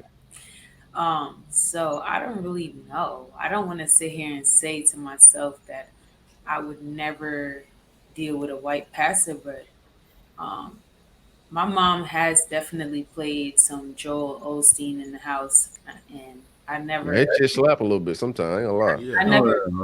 He got a little spunk in him. He's from Houston. I never ever was like, oh, I can't get his message. I never thought that I couldn't get with his message if he was preaching. So I don't want to say no. I've never had one that's different, but I don't want to say no. I would never do it because you never know. Like I feel like that's kind of. I think you see more black women in those situations than black men for sure. Oh yeah. I was gonna go along the same lines as because there's a lot of beef in the black church, right? With the blacks, as far as like having a woman spiritual leader. Well, I grew up with a black woman as a pastor. Well, that ain't happening either. I did. Elder Jewel Ryan was my pastor growing up. She was the pastor of the church. What is Trey cracking up at? You gotta follow along. But I did. I grew up with a woman. Before my father became a pastor, he grew up under her, and I don't think it matters if it's a lady or a man. It's just whoever connects. And I think she did a good job. My pop turned out all right.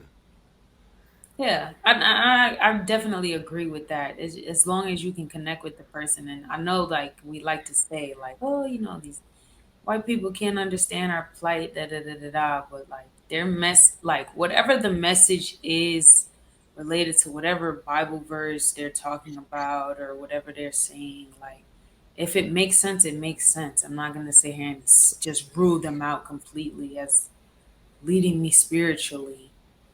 Yeah, it's way deeper than that. I can get some teachings from, but they can't lead me. They can't guide my ship. You know, like it's just like God's in charge of everything, right? But it's like we fighting different devils. We live a different life on this planet. We can't ignore obvious stuff. And I think like look over history. Like I always look at history and spirituality with wars and all of that stuff. Like none of it makes sense for me to have a white pastor. You know, like Christianity started this whole slavery thing. I've seen and I've had a white pastor. It just like it didn't feel right. It didn't feel like he understood anything. Like some of the preaching I thought like didn't register, you know, like culturally. It just didn't make sense, you know. And then I have another take. I just don't want. I think it's just too controversial. I'm not gonna say it. You know, boy, say it. Well, you know, it didn't make sense to you because he didn't like you say he not living what you need to hear. Right. Like, he only going through what he been through, and his struggle, like you said, is not your struggle. You know, what I'm saying? I think spiritual leader is way more than just Acts 2:38. Like too. You're telling the person how to walk in this world, because it's like I said, it's not flesh and bones that we're walking around dealing with. When you're dealing with these people's attitudes, these same manipulations and shit that we're talking about, them the devils. The devil ain't no two wicked horns and shit running. No, it's the people, and it's a spiritual world. So I think that you got to be able to relate to this culture, the people around it. Tell him, hey, you got to let me know as an 18-year-old young man, you about to walk into this world, and this how it is, you know, as your spiritual leader. This is the devil. They can't teach us. We already got 2 strikes against the silk. They just can't teach us that, man. Yeah, it's just different. Like I can listen to it and get wisdom from anybody, and I do that. Right. I get a lot of wisdom from some of my favorite authors are white men. You know what I'm saying? And some good principles and teachings, but leading me in this world, I think it's just a little bit different. Yeah, that's all. I see that. I definitely see that. I mean, I just can't sit here and say that I can rule them out right away, because I've never had an experience where they've been my senior pastor. Yeah, it's been terrible. I've just never had a white person as my senior pastor to just be like, no, to sit here and personally say that wouldn't work for me, because I've never had it.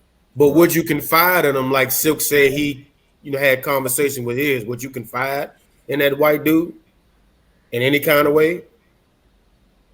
Because that's probably where the line gets drawn. You might not have a problem, but would you go confide into him? Like if you have serious, but not even the serious, it's just the issue that you just want to be led on.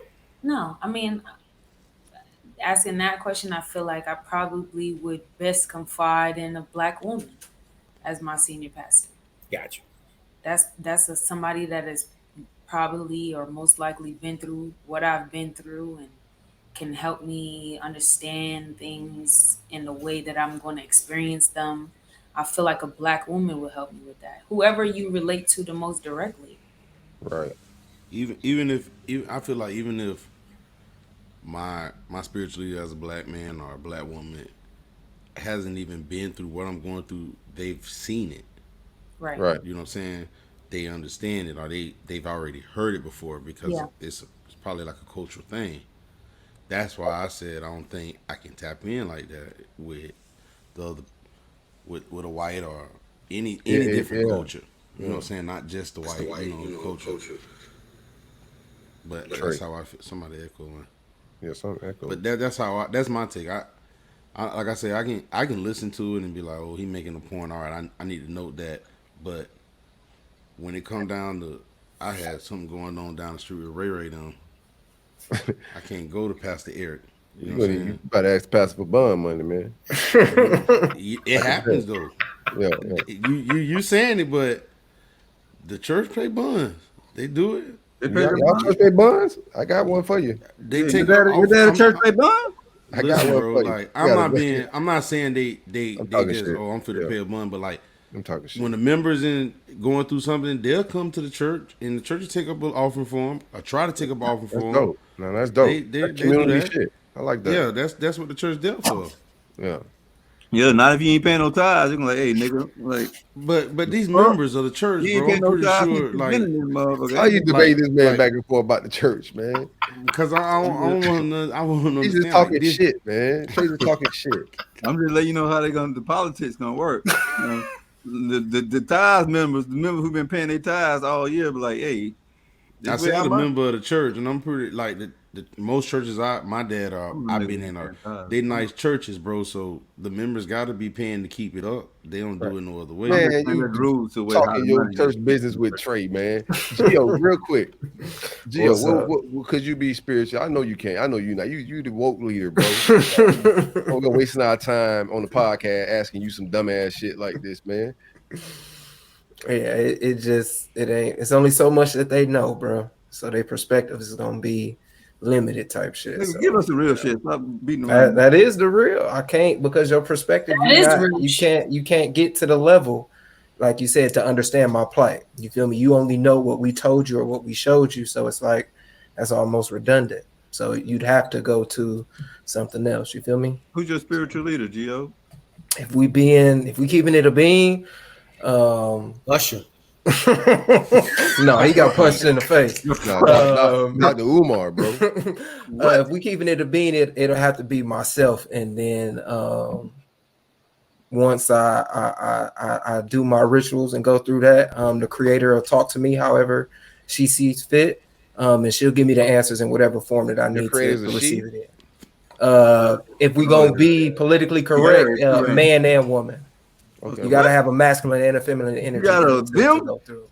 If you wanna classify it that way. But yeah, you can't have a man without a woman. Can't have a woman. I'm just curious.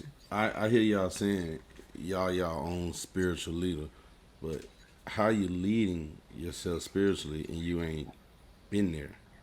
So that's what I'm saying. So once I go through my ritual, my routine of what I go through, my prayer, meditation, like I said, the Creator will let me know, hey, go this way, or go talk to this person, or turn this radio station on, or turn this channel on, and then it'll be a message that I need, and then I'll receive it. You feel me? So it's like that'll be the guide, instead of me sitting there saying, oh, I'm gonna go to one person and they gonna tell me, all right, go here, go there type shit. I like that, Gio. I need to give me the number to your leader. When I meditate, I just get prices for women. Give her 40, give her 60, give her 100. So I need his leader. I got you, bro. I'm getting the wrong voice. We're gonna negotiate it down. Let it be 25 or something like that.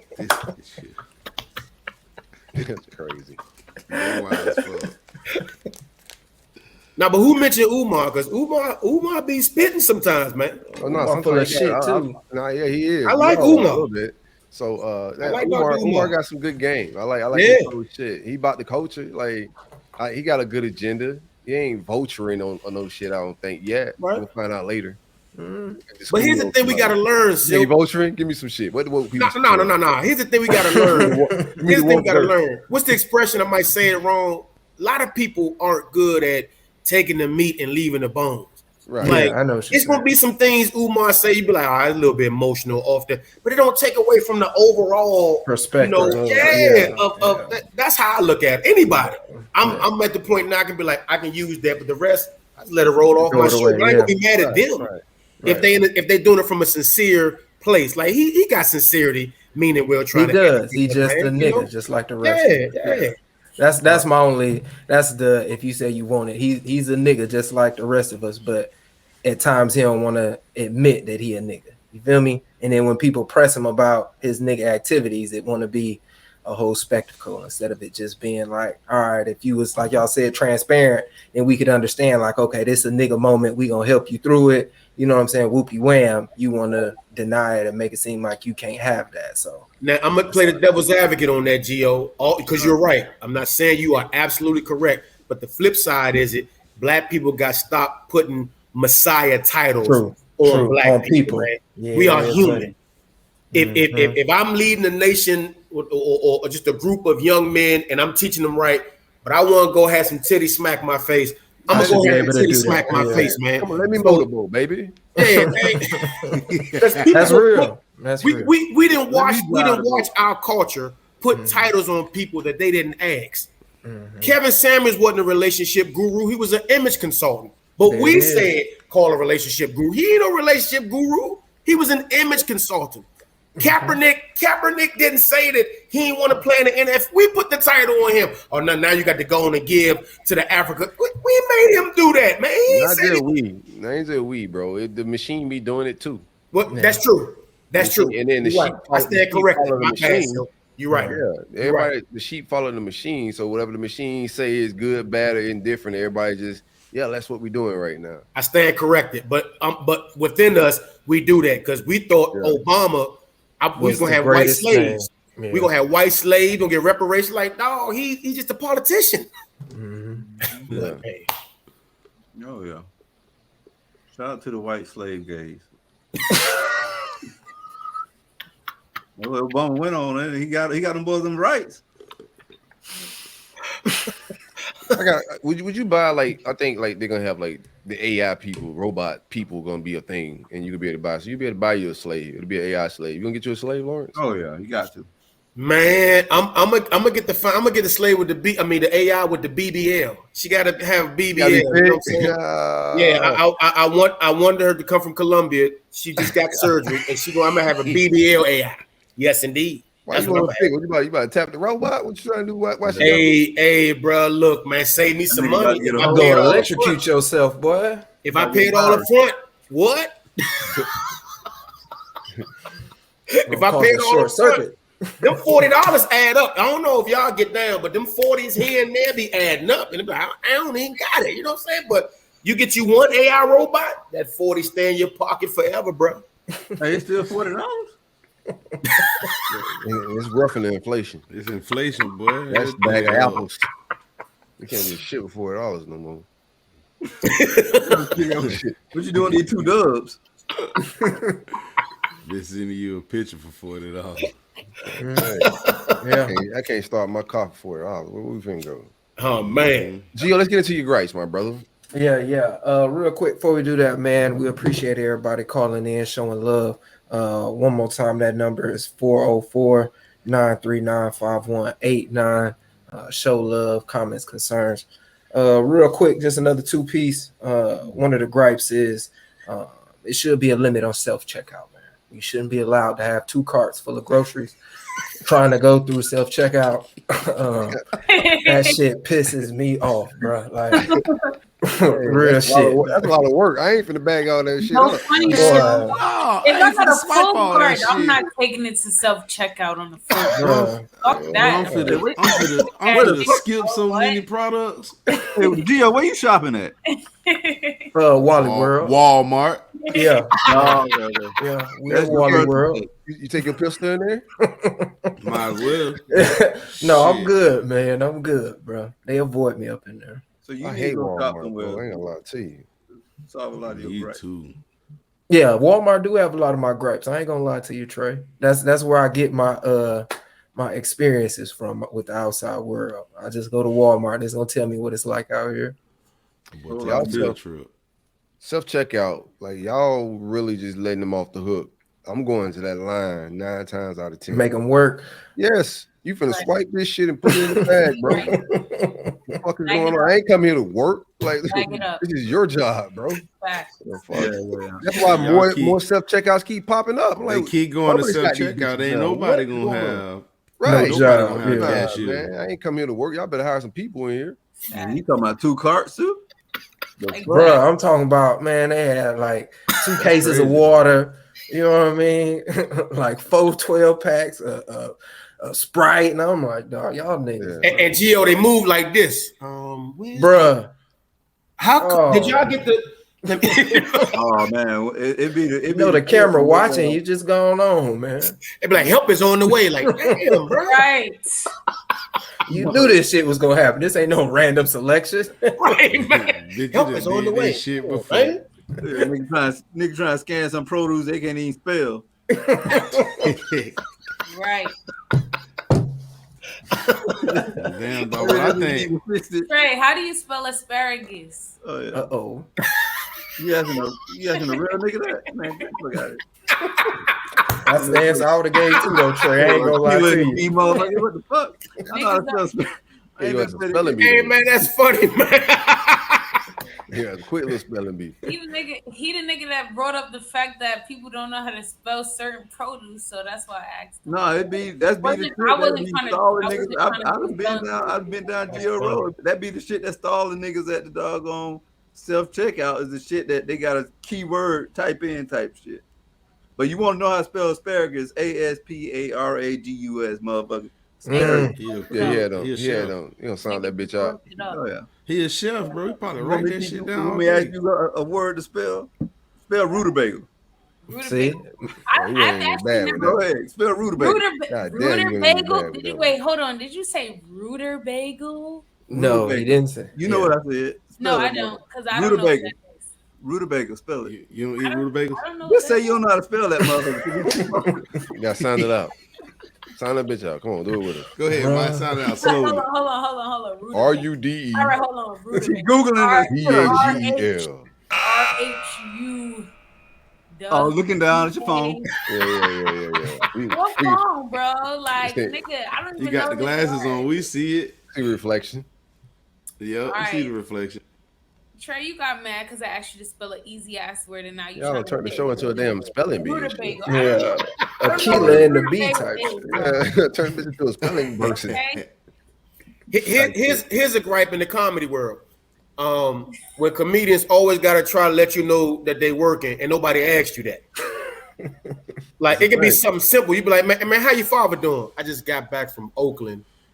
I got Nebraska next week. Nigga, nobody asked you that, man. How's your father doing, man? Because people do that. They got to let you know what's going on when you didn't ask him, man. We've all ran into this person. You ever been at Outback or somewhere? This nigga doing this.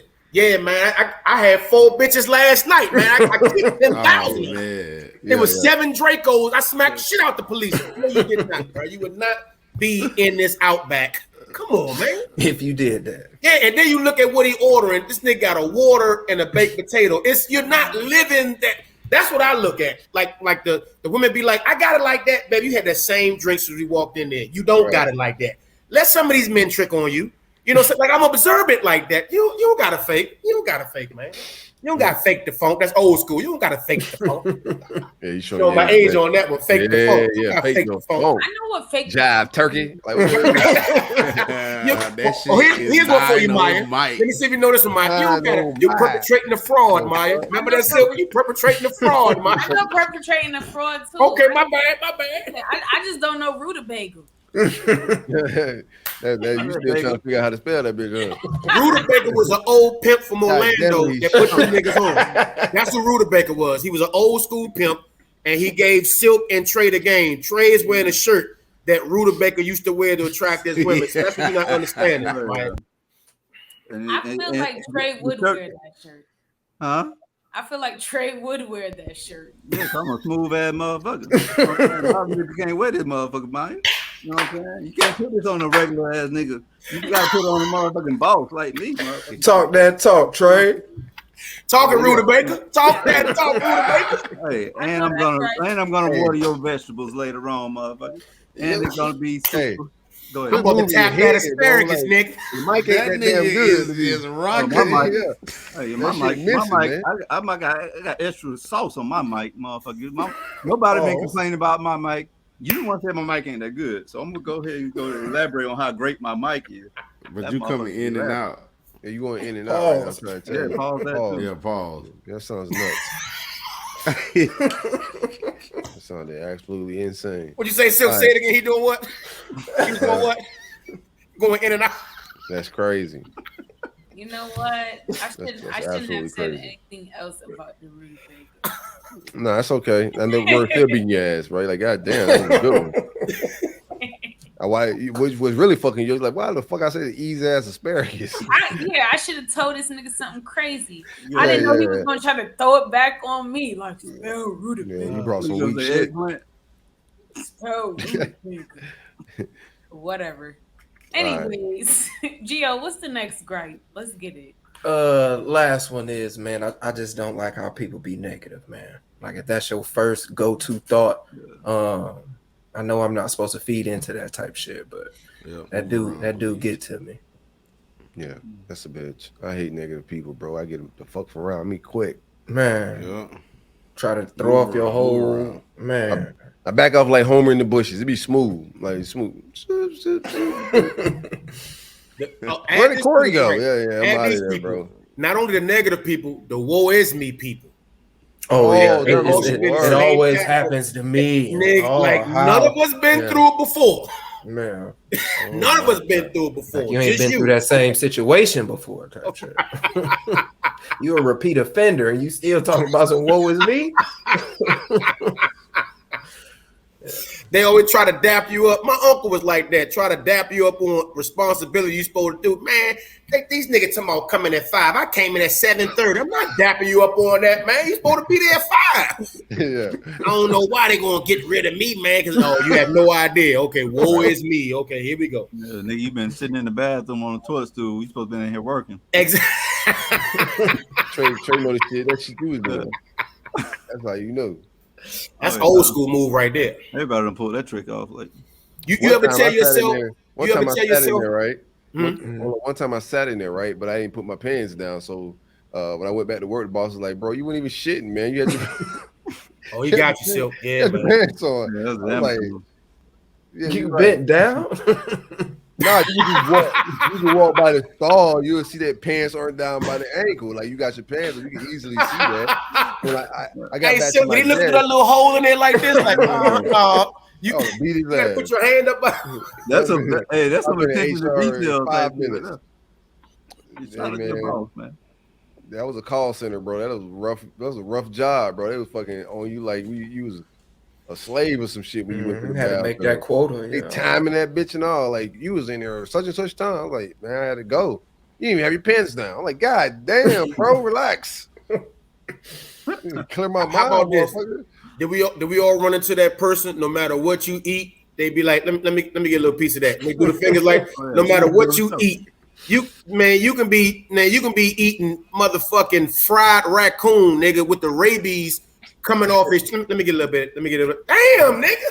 Yeah, I can't enjoy rabies. Let me get a little bit of that. Don't stick your hand in my plate, bro. That's a no. Really person. She don't like that, and neither do KB. They don't put you. We gonna smack that hand every time. No, if you my chicken we out to eat, that's something different. Yeah, that's totally different. No random motherfucker finna be eating off my plate. Hell no. Man, I just think, man, look, man, just let me know what it is, man. Just no matter Say what you ain't got it. You sound like it. That's how my granddaughter. Can I have this? Did you just ate? I gotta hurry up and smash everything in my mouth. Shit boiling hot. So now my roof bleeding because I hear her coming around the corner like kids can hear food, man. Oh yeah. It popped. It's all gone. I gotta say, it's all gone. Mouth on fire. You understand? It's all gone. Come on, man. Can't even enjoy the shit. I can't even enjoy the shit, bro. PC, bro. And they be like, oh. They be like, if you can't break bread, you fake. If you ain't breaking bread, you fake. Well, that's the thing, you know. They try to manipulate. It's your culture. It's your culture. She giving away the sauce. Yeah. I want to survive these days. I'm like, man, fuck that, bro. They be like, niggas ain't breaking bread. Niggas ain't breaking bread. Now we going through and we struggling. Yeah, we could bust down $5. We're gonna get these 5 double cheeseburgers and we all figure it out. That's different. That's different. And we getting it out the mud. I'm with that shit. But like, if I'm just hitting a random cheeseburger and you could go get bro. Like I'm hungry right now. $5. Yeah, McDonald's tripping on these fries. Can't hit me with the niggas ain't breaking. But they say what it is, Maya. Do your thing again. PC, bro. PC, bro. What does PC mean? PC? Yeah, what give me that. PC? I'm washed as fuck. It's like give me a piece, pretty much. PC. y'all real slick with begging. That's a crazy way to beg. PC. That's what y'all calling it. I'm gonna look at a bitch. Say you want a computer? Right. Portable computer. I'm gonna be politically correct. PC. Right. Fuck is PC? Oh yeah, you gotta be PC. Yeah. Lawrence, do you participate in while we got you here? That's a good question. Do you participate in giving women, donating to women's birthday cash app shits that they put out? Oh, yeah. That's a negative. You used to though. You used to. I did before Cash App. Trey, you right. Before Cash App, I contributed. Like, who need Pampers? Me. Okay, I got your Pampers. Who need light bill? Me. But no. I don't. No. No, I'm not contributing to you. No. No. Why not? What made you because first of all, women this is a people thing, but he asked me about women. Women can be ungrateful. This all you sent. I ain't had to send you shit. Yeah, I can cancel that and get my bread back. I can do that. $5 back. Exactly, man. I had to send you that. When I just talked about McDonald's $5 get $5, you 2 McChickens, man. I'm cool with that. Give me that $5. Well, she cashed your $5 out. Now it's on like $1.75 though, Lawrence.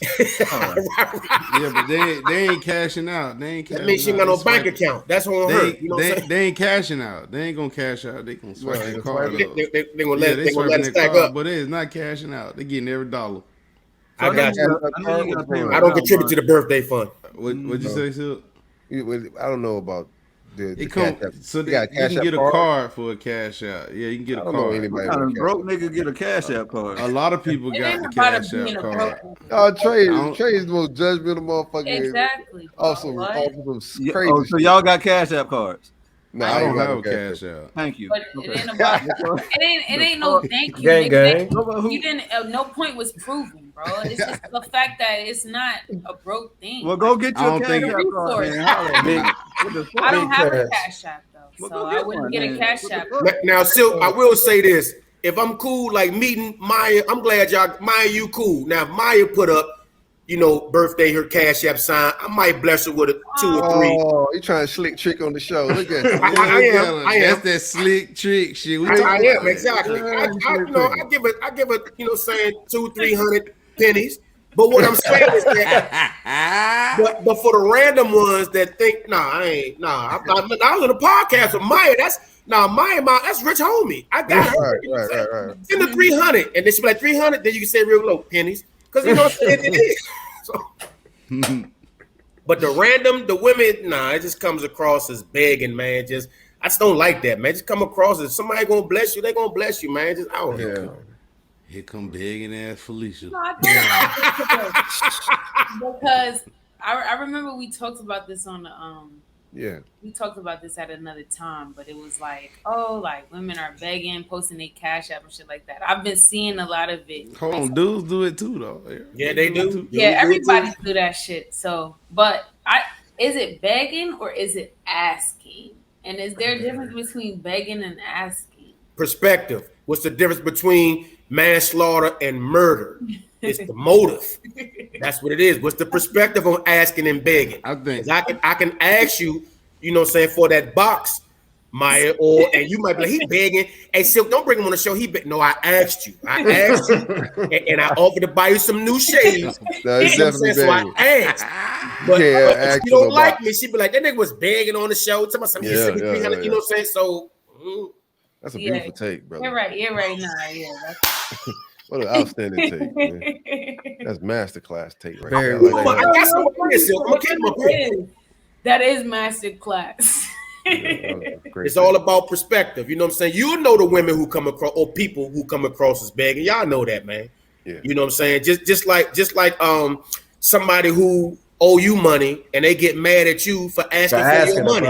Why are you mad at me, bro? You and then when they offer it back, why is my money funky? I got your little funky ass 20. It wasn't funky when you wanted it. Yeah, it ain't had no smell when I was giving it to you. Yeah. Now it's a little funky ass 20. Now I'm the broke one trying to get my money back, but you came to me for $20. Come on, bro.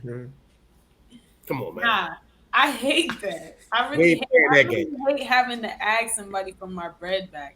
I'm the type of person where if I gotta ask you, I might not even ask you because it's just like I hate having to ask somebody for my bread back. So I might just be like, fuck it. They got it. Like you give them hints. You ever give them hints like you got them Jordans. You gotta give them hints like, you got the new Jordans.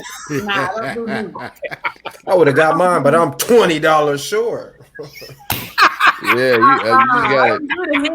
you got to communicate. Don't hold that shit in. That's bad communication. Like, why are we scared to communicate? Why are we scared to communicate with people that we let borrow money? You should be able to step up to them and say, "Hey, I'll let you borrow something." Like, what's up with that? You know, do it the Geo way, like he said. I could have got them Jordans too, but I would. That's brilliant. I would $20 short. Exactly. You do it the Geo way. Yeah, I'm petty. I'm like, you eating today? You got food? Oh, all right, food. All right, doing all right, ain't you? Hey, you see, Robert De Niro had a child at 79. That's crazy. You can't. Insanity. You man, get your nuts clipped. I didn't got mine clipped. Because you're not giving that baby a chance. We know babies are beautiful, but what can you offer that? Y'all both wearing Pampers at the same time. Come on, bro. You know what I'm saying? Your wife buying you Pampers, you buying your baby Pampers. You 79, talking about some. Give me a 2T and a 36 waist. Come on, nah, man. No. You're not giving that to me. You're not giving that baby a chance, man. That's just my take on that. You give him a chance. You got a lot of money. You got a lot of money though. You gonna be straight. You go buy that AI dad. Jake gonna be straight real quick. Go buy his AI dad. Yeah. Give me Robert De Niro as an AI. Bring. And I want him at this age. Yeah. You feel me? Y'all don't think 79 too old to be fathering children? Give me Casino Robert De Niro. That's way too old. That's 79 is old. Yeah. Well, shout out to men. Like, to be able to have a baby at 79 is very impressive. Man, what? Yeah, man. That's crazy. What shoot one off before you get up out of here real quick? Yeah. Man, what vitamins he taking? He must be taking rose hips. Get out of here. And that milk thistle. Like, what is he taking? Milk thistle and rose hips. Put that on the list. Milk thistle and rose hips. 79? And you shooting clubs up? And they get that honey. He ain't shooting the club. That's what he do. He done taking it through there with that honey. Not the honey pack. Dropped it. He got the honey pack. 100%. He's 79. I see that shit all over my timeline right now. He must have put the honey on this cereal. Like, open the pack and pour it on this Wheaties or something. Like, total like some brand flake cereal. I be taking that honey daily. And sea moss. He got honey flavored sea moss. Man. I seen somebody on TikTok that did a salmon with the honey pack. Yeah, the whole family had to be horny, man. Man. Anywho, what do we got next on? What else we want to talk about in this docket? It's a little bit of everything. Honey pack. We talking about honey pack. Listen, I see this shit on my timeline a lot. I do, dog. I see girls always talking about. So you haven't stopped by the store and grabbed one, Bizzle? Nah, but I see them all the time. I ain't never grabbed one personally, but I most definitely see them at every gas station. Like, and they got them. So is it supposed to? It's supposed to like make us erect, or it's supposed to make us horny? It's like an heat pill. Bro, I don't know what it is. You're gonna be going for a while, brother. That's what. Oh, it's like Viagra. Okay, all right. Yeah, but it's supposed to be whatever. I've tried one. Yeah, motherfuckers is crazy. Them motherfuckers is crazy. No wonder you chill, because your heart racing. You got this. Okay, you got to calm down. No wonder you cool today. The way the girls be posting about. I'm just taking motherfuckers like that. I've tried one. Motherfucker. I went in the gas station. I'm like, that's the shit everybody talking about. That's what I said. Right there. I'm taking that motherfucker for a spin. Like, let's see what it do. She probably gave your money back. Like, fuck this. You won. Yeah, I got that shit go crazy. Listen, I wouldn't recommend taking no shit like that all the time. Like, I get how it could fuck up your testosterone levels and a whole lot of other shit. But especially if you want to put on a show, you got an anniversary. yeah. Important occasion, or you just want to impress on the first go round, man. Take it for a spin, baby. Eat the honey. And I don't do free endorsements, man. So next one's gonna cost you, honey, people. Bro, I knew the shit had to be something, because I see girls posting, if he ain't honey packed up, don't come over here. I'm like, what the fuck going on, dog? Hey, man. I've seen it too. It speaks for itself like crack, man. Crack sells itself, the honey sells itself, man. Noted. That's facts. Siri, honey.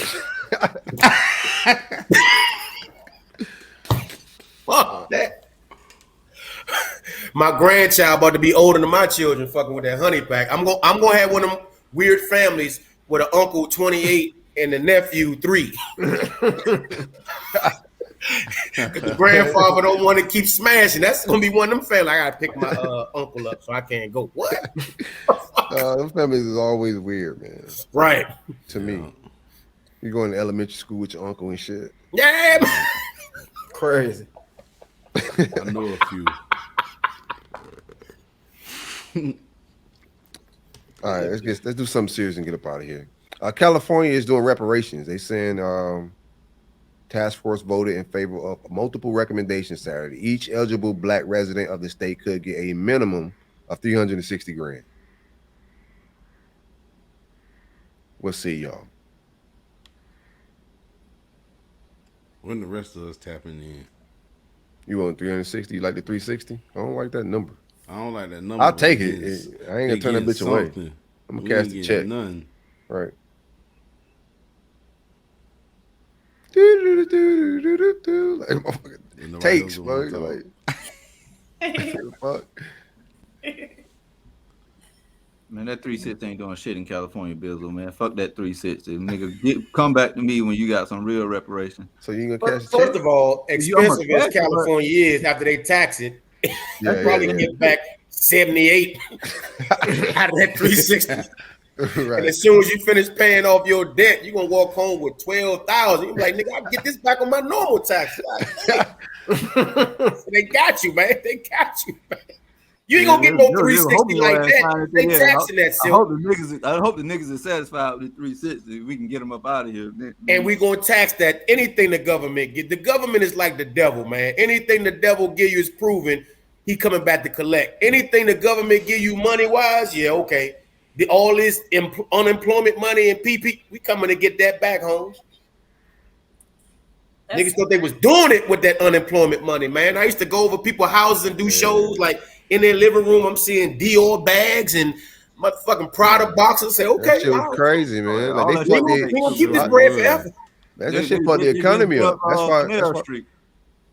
Nah, man, that shit was real, but they fucked the economy up, man. Like everybody's bitching about like how expensive everything is, but bro, it was so much scamming and fraud going on, man. That shit made, and people were like acting like they was being entrepreneurs, and there's a lot of pump faking and flexing, bro, with just PPP, unemployment, whatever scam it was, bro. That shit fucked the economy up in a lot of ways. So I would love for everybody, if California get their reparations, God bless y'all. But I'm telling you, I'm cashing my check. It ain't gonna be right. It ain't gonna be no 360 when they finish taxing. Like I said, man, yeah, you be happy to still see 6 figures. They're gonna snatch. I'm telling you, the state tax, federal, black man tax, honey pack tax, nigga, Silk and Trey podcast tax, Geo spiritual tax, KB black woman leading us tax, and Maya Shades tax. I'm telling you, who the fuck is Maya Shades? I'm telling you all that, man. They coming to get their bread, man. No, you know the average house cost in California. The average. This ain't. I can leave though. Huh? I can leave too. No. I think that's part of the rule. You have to be a resident. Well, now you get the check. So you got to be a resident now. But when I get my money, I cash the check. Out of there. I don't think it worked that way, but they can't hold me hostage. What the kind of reparations is that? Now we got reservations. Now we natives and we got reservations. We can't. Y'all read this. All right. I don't think it worked that way. I don't think you just. What it say? You have to be able to stay in that and boost their economy too. They're not going to just give you money and leave the state of California. This is state money, so you got to be able to live in that state and be able to boost their economy. What's it got to do with reparations? Boosting the economy. The state of California is giving the reparations for the state of California, right? For the black people in their state, pain and suffering. They ain't got nothing to do with their economy. For the people but you'd have to read the fine print to see whether. That's why I'm asking him. Like if they making you stay in that state, then it's a lot of stipulations to getting that cheese. I can tell you that. That's why I say it says eligible resident. Like not everybody gonna be eligible, and that's the fucked up part. That's the fucked up part. What's the eligibility? Like I think you gotta live there for so long or like almost be there at a certain time period. Like when they had this going on for a little minute, and like when it first came up, everybody was supporting it. But then when you read like what the stipulations is, and you sit there and be like, it's a reason why it says eligible black resident instead of just saying you know what I'm saying? Yeah, it has all to Californians. Be some criteria. Like if your ancestors wasn't in California at the time of slavery, you probably ain't gonna get no reparations type shit. Like you can't just be a random. Be fucked up for the next person that's there. That's again gonna cause division between the two, because then it's gonna be like, how you get your papers and I ain't get mine. I mean, no, yeah, I get what you're saying, Gio. But like technically they right, bro. It's like if the state's paying for like state slavery, you probably need to have some traces of your family being in that state doing slavery. So what about the family? Like think about all the population and how shit has increased since then. And like wait, all these what about random... the ones that have family that did go through the slavery around the time, but they're in a different state? They don't get reparations for their family. Read fine print, Bill. I'm just asking. I ain't read it at all. I'm just asking. I'm just asking to read. Yeah, it's fucked up stipulations in there, bro. I just want us to read the fucked up stipulations. We just saying them motherfuckers. I got you. Hold on. Yeah, we can edit this out. You know what I'm saying? Like, you can get it and just bounce when I know. Like, I don't read it before. You know, anytime white people giving out money, it's going to be some serious stipulations, man. It's something that's going to test your integrity type situation, man. They offered Chappelle $50 million. Chappelle said they offered him something else with it too.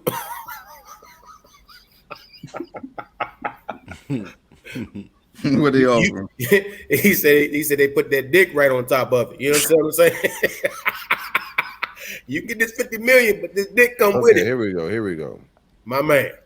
The panel's first vote approved a detailed account of historical discrimination against Black Californians in areas such as voting, housing, education, disproportionate policy and incarceration, and others. Other recommendations on the table range from the creation of a new agency to provide services to descendants of slave people to calculations on what the state owes them in compensation. An apology of admission wrongdoing just by itself is not enough to be satisfactory, said the governor. I'm still trying to get to the stipulations, brother. Hold on. Apology, crowd. See, the fact they're making you scroll that long, letting you know the fix is in. Yeah, I got some on the numbers for you right quick. So they said if you moved to the state in 1950, you could possibly get 1.2. If you moved in the 60s, you can get 1.1. And then they're saying hypothetically, if you moved in 2015, then you'd get 2,000. 1.5 mil? 1.1 if you moved in the 60s, and then if you moved in 2015, then you'll get 200,000. How did it jump from 1.2 to 200,000? Because one was if you was in the 60s, and then to 2015. Yeah, you had a lot of family, like because you pretty like longer, right? I don't see any stipulations on here about you got to stay in California or anything like that. There's no stipulations about what you have to. They say eligible families because you have to have families that are from there. Like there's a criteria. There might not be a part of this. Yeah, that's what I. Yeah, think, you could very well still probably just get your money and leave the state. Yeah, $360,000 ain't a lot, but that 1.5 shit, I might try to find me an uncle or something that may have lived out there in the 50s. The hell we talking about? That shit crazy. I know I got an uncle, somebody was out there in the 50s, man, trying to get some. And when you going out there, play that Shaka Khan song. He's on his way, he's moving to Hollywood, stopping in the Hollywood. Make that your theme song, man. You get your bread. What you come out to? We about to get up out of here. What you come out to when you go on the stage? Either if they have it, the Jacksons, let me show you the way to go. Either that or anything Griselda. Like I like that whole Griselda label. You know who your favorite on Griselda? I know. Man, I'm gonna be real with you. West Side Gun. He's not the best rapper, but the fact he raps and produce the tracks he be, man. So overall, it's him. Right. But rapping wise, can nobody touch Conway and then Benny second and then West Side. But them tracks that West Side come up with, man, I'd be like, damn. I think Conway making better music overall. I think I like Benny punches and shit like that better, but I think Conway's the better musician. Like I agree. Really, and he's also getting more in touch with his his personal shit. Benny's just still giving us drug dealer rich bars type shit. Right. But I fucks with them boys. Me too. But most DJs don't have it, and I don't got time for a dude to try to plug his shit in off the YouTube like this when I trying to bring me on stage. Nah, if you don't got it already, just go with the Jacksons, man. You know what I'm saying? And that's it. All right, now we all gonna play what we would come out to stage with. Y'all ready? This is how we end the show. We play some music. Get up out of here. So we got a theme. We playing stage coming out. Yeah. You're a comedian, bro. You about to, or you're a stripper, whatever you want to be, Bill. Yeah. Live out your truth right here on the show, man. What you coming out to, KB? Come on, Bizzle. Coming to the stage, or we don't know what type of stage. Cut that shit the fuck out. Is this a stripper stage or what's up, bro? What you got? Stop that shit. I don't got none yet. I wasn't ready with. Hey, Lawrence, this man used to be like a serious dancer, bro. Like he's one of the best dancers in Palm Beach County history right here, man. You should tear the dance floor up in Palm Beach County. Bro. You had the dreads back then too? Yeah, legendary peanut butter and jellier. He the one that was like the ladies be ready for. I shot the shirt. You were the one dicking them down. Telling you, man. Bizzle used to be in the club. Go KB, go KB. I'm like, what the fuck going on? That's my cousin out there. What the fuck? And then he starts singing, reaching out. You know, I'm telling all that shit, man. You know how motherfucker get the trains going in the club? KB, that was KB shit. Everybody knew when he came in the club, he'd be like, oh, the train about to start. They go Bizzle.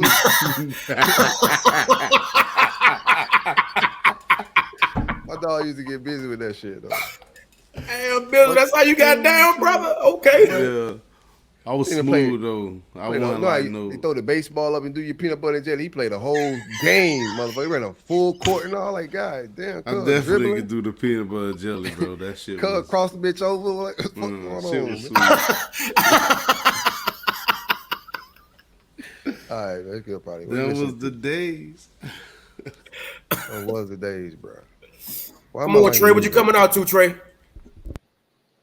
What song you coming out to? Which going? Stay ready and gotta get ready. My man. No, I ain't ready right now. You ready? Okay, nobody ready. I can play some shit. You ready? I'm ready. Shoot. Okay, what you got? What you got coming to the stage? Rich homie Maya, what you coming out to? Okay, so this song I've been listening to all week on repeat. Future and Little Uzi Vert. That's it. And we see that's what we do. The ice in the spectrum, I did a 180, I went up the wrong way. Look at the bezel, the twinkle and glisten, the shine, you gon' need some sunblock. Thousands of grams, and certified stars that came on the time clock. All of my woes, coyotes be sticking together, we coming like shot tops. Put a shackle on that bitch, if you love her. She don't wear no underwear in my crib. Every time I'm in it, you know I'm gon' slip. Touching on the water stomach.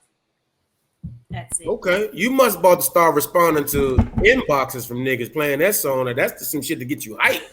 You about to start responding back to them inboxes. Good for you, Mike. Playing that. Playing that. You about to do it. You understand what I'm saying? Something. Yeah. Yes, sir. I'm ready to come to the stage.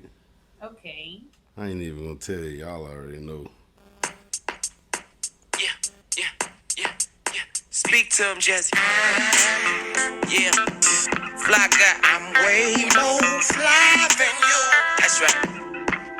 I'll take your dime from you. That's right. Now she wanna spend all night with me.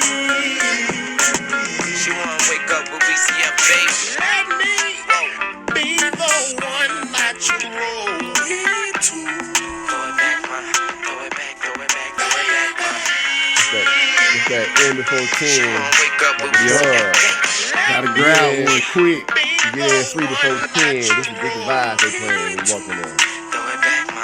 Throw it back, throw it back, throw it back. I'd like to spend the rest of my night. So how about you?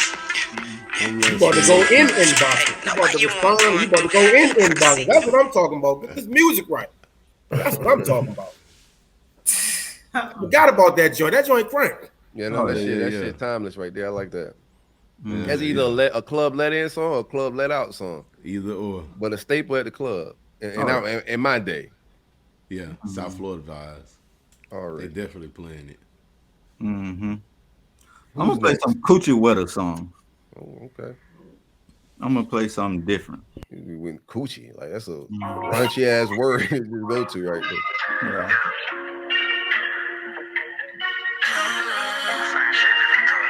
Yeah, why not?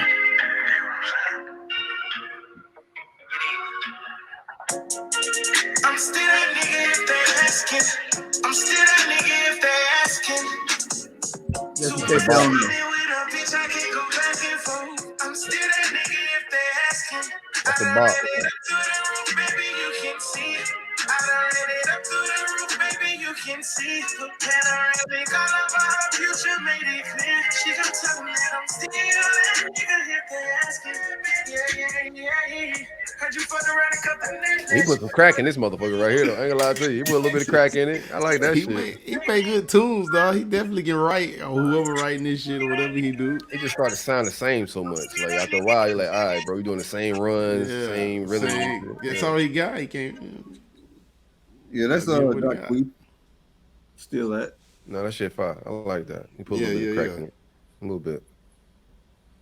Nobody else? I got it. I go. I'm gonna go, Yo Gotti, man. Coming to the stage, the guy. Let me hear what he got. Yo Gotti, man.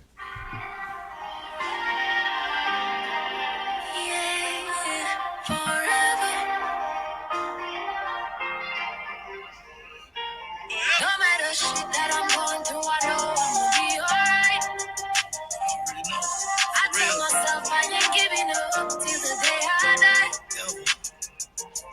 Life hard, but me no want it easy on me. Believe on me. I'ma keep giving more. I'ma be forever calling you.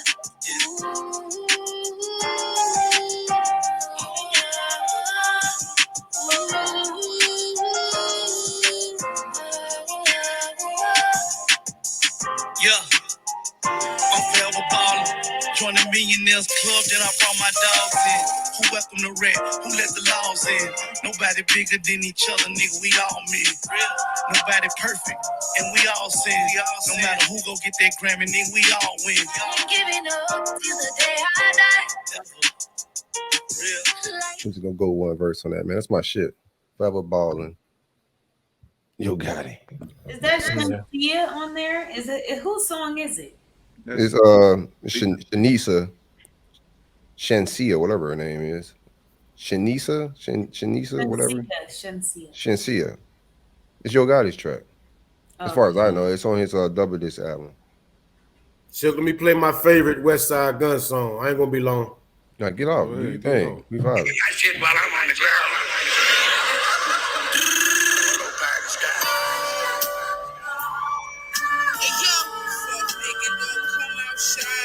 It's my shit. The new king in New York, nigga. Nigga, don't come outside. Hey, yo. Fuck, nigga, don't come outside. Hey, yo, grandma, please, put the triple beam up. Check with the red beam. That's awesome. That joint put me in the zone. That's my favorite song of him, of everything he done. That track, it just puts me in the zone, and I go off on stage, man, because of that. Just Now, I like West Gun when I'm just like dab off a dab or on the rig, something crazy. Like he's super creative, and you just got to be. You'll go down a rabbit hole of his shit, but it's not something you just gonna randomly just banging in your car type shit. But like if you try to get into a creative zone, yeah, he makes some dope shit, bro. I like motherfucker dress his ass off too. I give brothers credit and shit. No shit, he do. I think he fly as fuck, bro. Mm-hmm. Like that's the fly god. Fly god. For sure. Already. What you got, Gio? What you coming to the stage with? D'Angelo. Got some D'Angelo. Gotta do some rose, man. Gotta do some rose. Need that luxury. I thought a nigga gonna do Angie Stone. No. We big on affirmation, so I gotta do rich forever. No comment.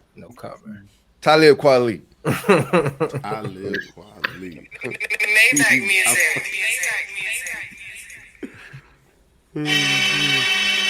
Regardless of how it goes down, life goes on. Right. That shit right there, though. I'm Big Ross fan, so yeah.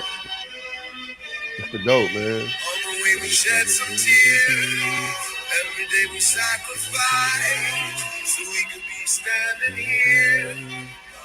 What a hell of a life. Hey. All right. Y'all finna. Y'all want to sing it? Y'all want to sing it? Hey. That's what we gonna be. We gonna be. That's it. Well, say that motherfucker, man, like it's a Negro spiritual. Yeah, that boy snapping, ain't it? What are you talking about, man? And hey, Ross and John Legend never miss. 100% from the stage. Yeah, that's another one that don't miss. Man. He don't miss with Dream neither. Or Raphael Sadiq. Yeah, facts. Just a little Ross. Or Meek Mill. Say Ross. I remember being blind to it. Till the day I put my mind to it. Pen and pad on the dresser for me to fine tune it. Fight it, but barely niggas fade. White sheet. Yeah, man, my bad. I know I shouldn't cut it off, but Rich Forever, hey, man. That's how I'm coming out, man. No, that's a classic. All right, any shout outs before we get up out of here? Hey, happy birthday to my mom. Her birthday was yesterday. We were recording it yesterday. Big up. Happy birthday, Mama Bizzle. Yeah, she listen. She locked in. Already. But that's the only shout out I got. Love your mama. Mama!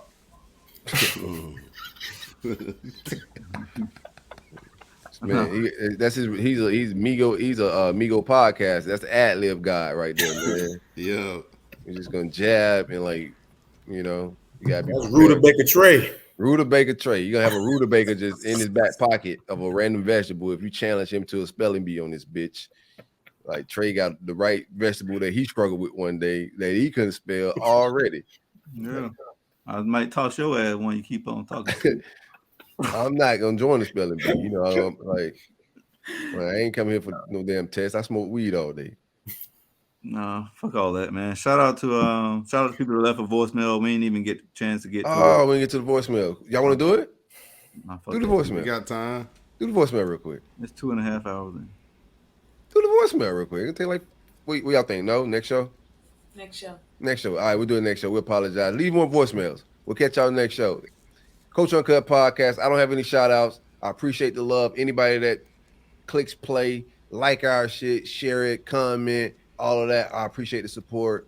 That's it. That's all I got. I'm out. Lawrence, you just took over my whole fucking shout out. Appreciate you, Silk. Trey, good meeting you, Gio, Maya, Bizzle. Always a pleasure. Looking forward to it again, man. Whenever you need me, I'm in. We definitely gonna bring you back on, bro. For sure. My man. All right, y'all. Be safe, Brody.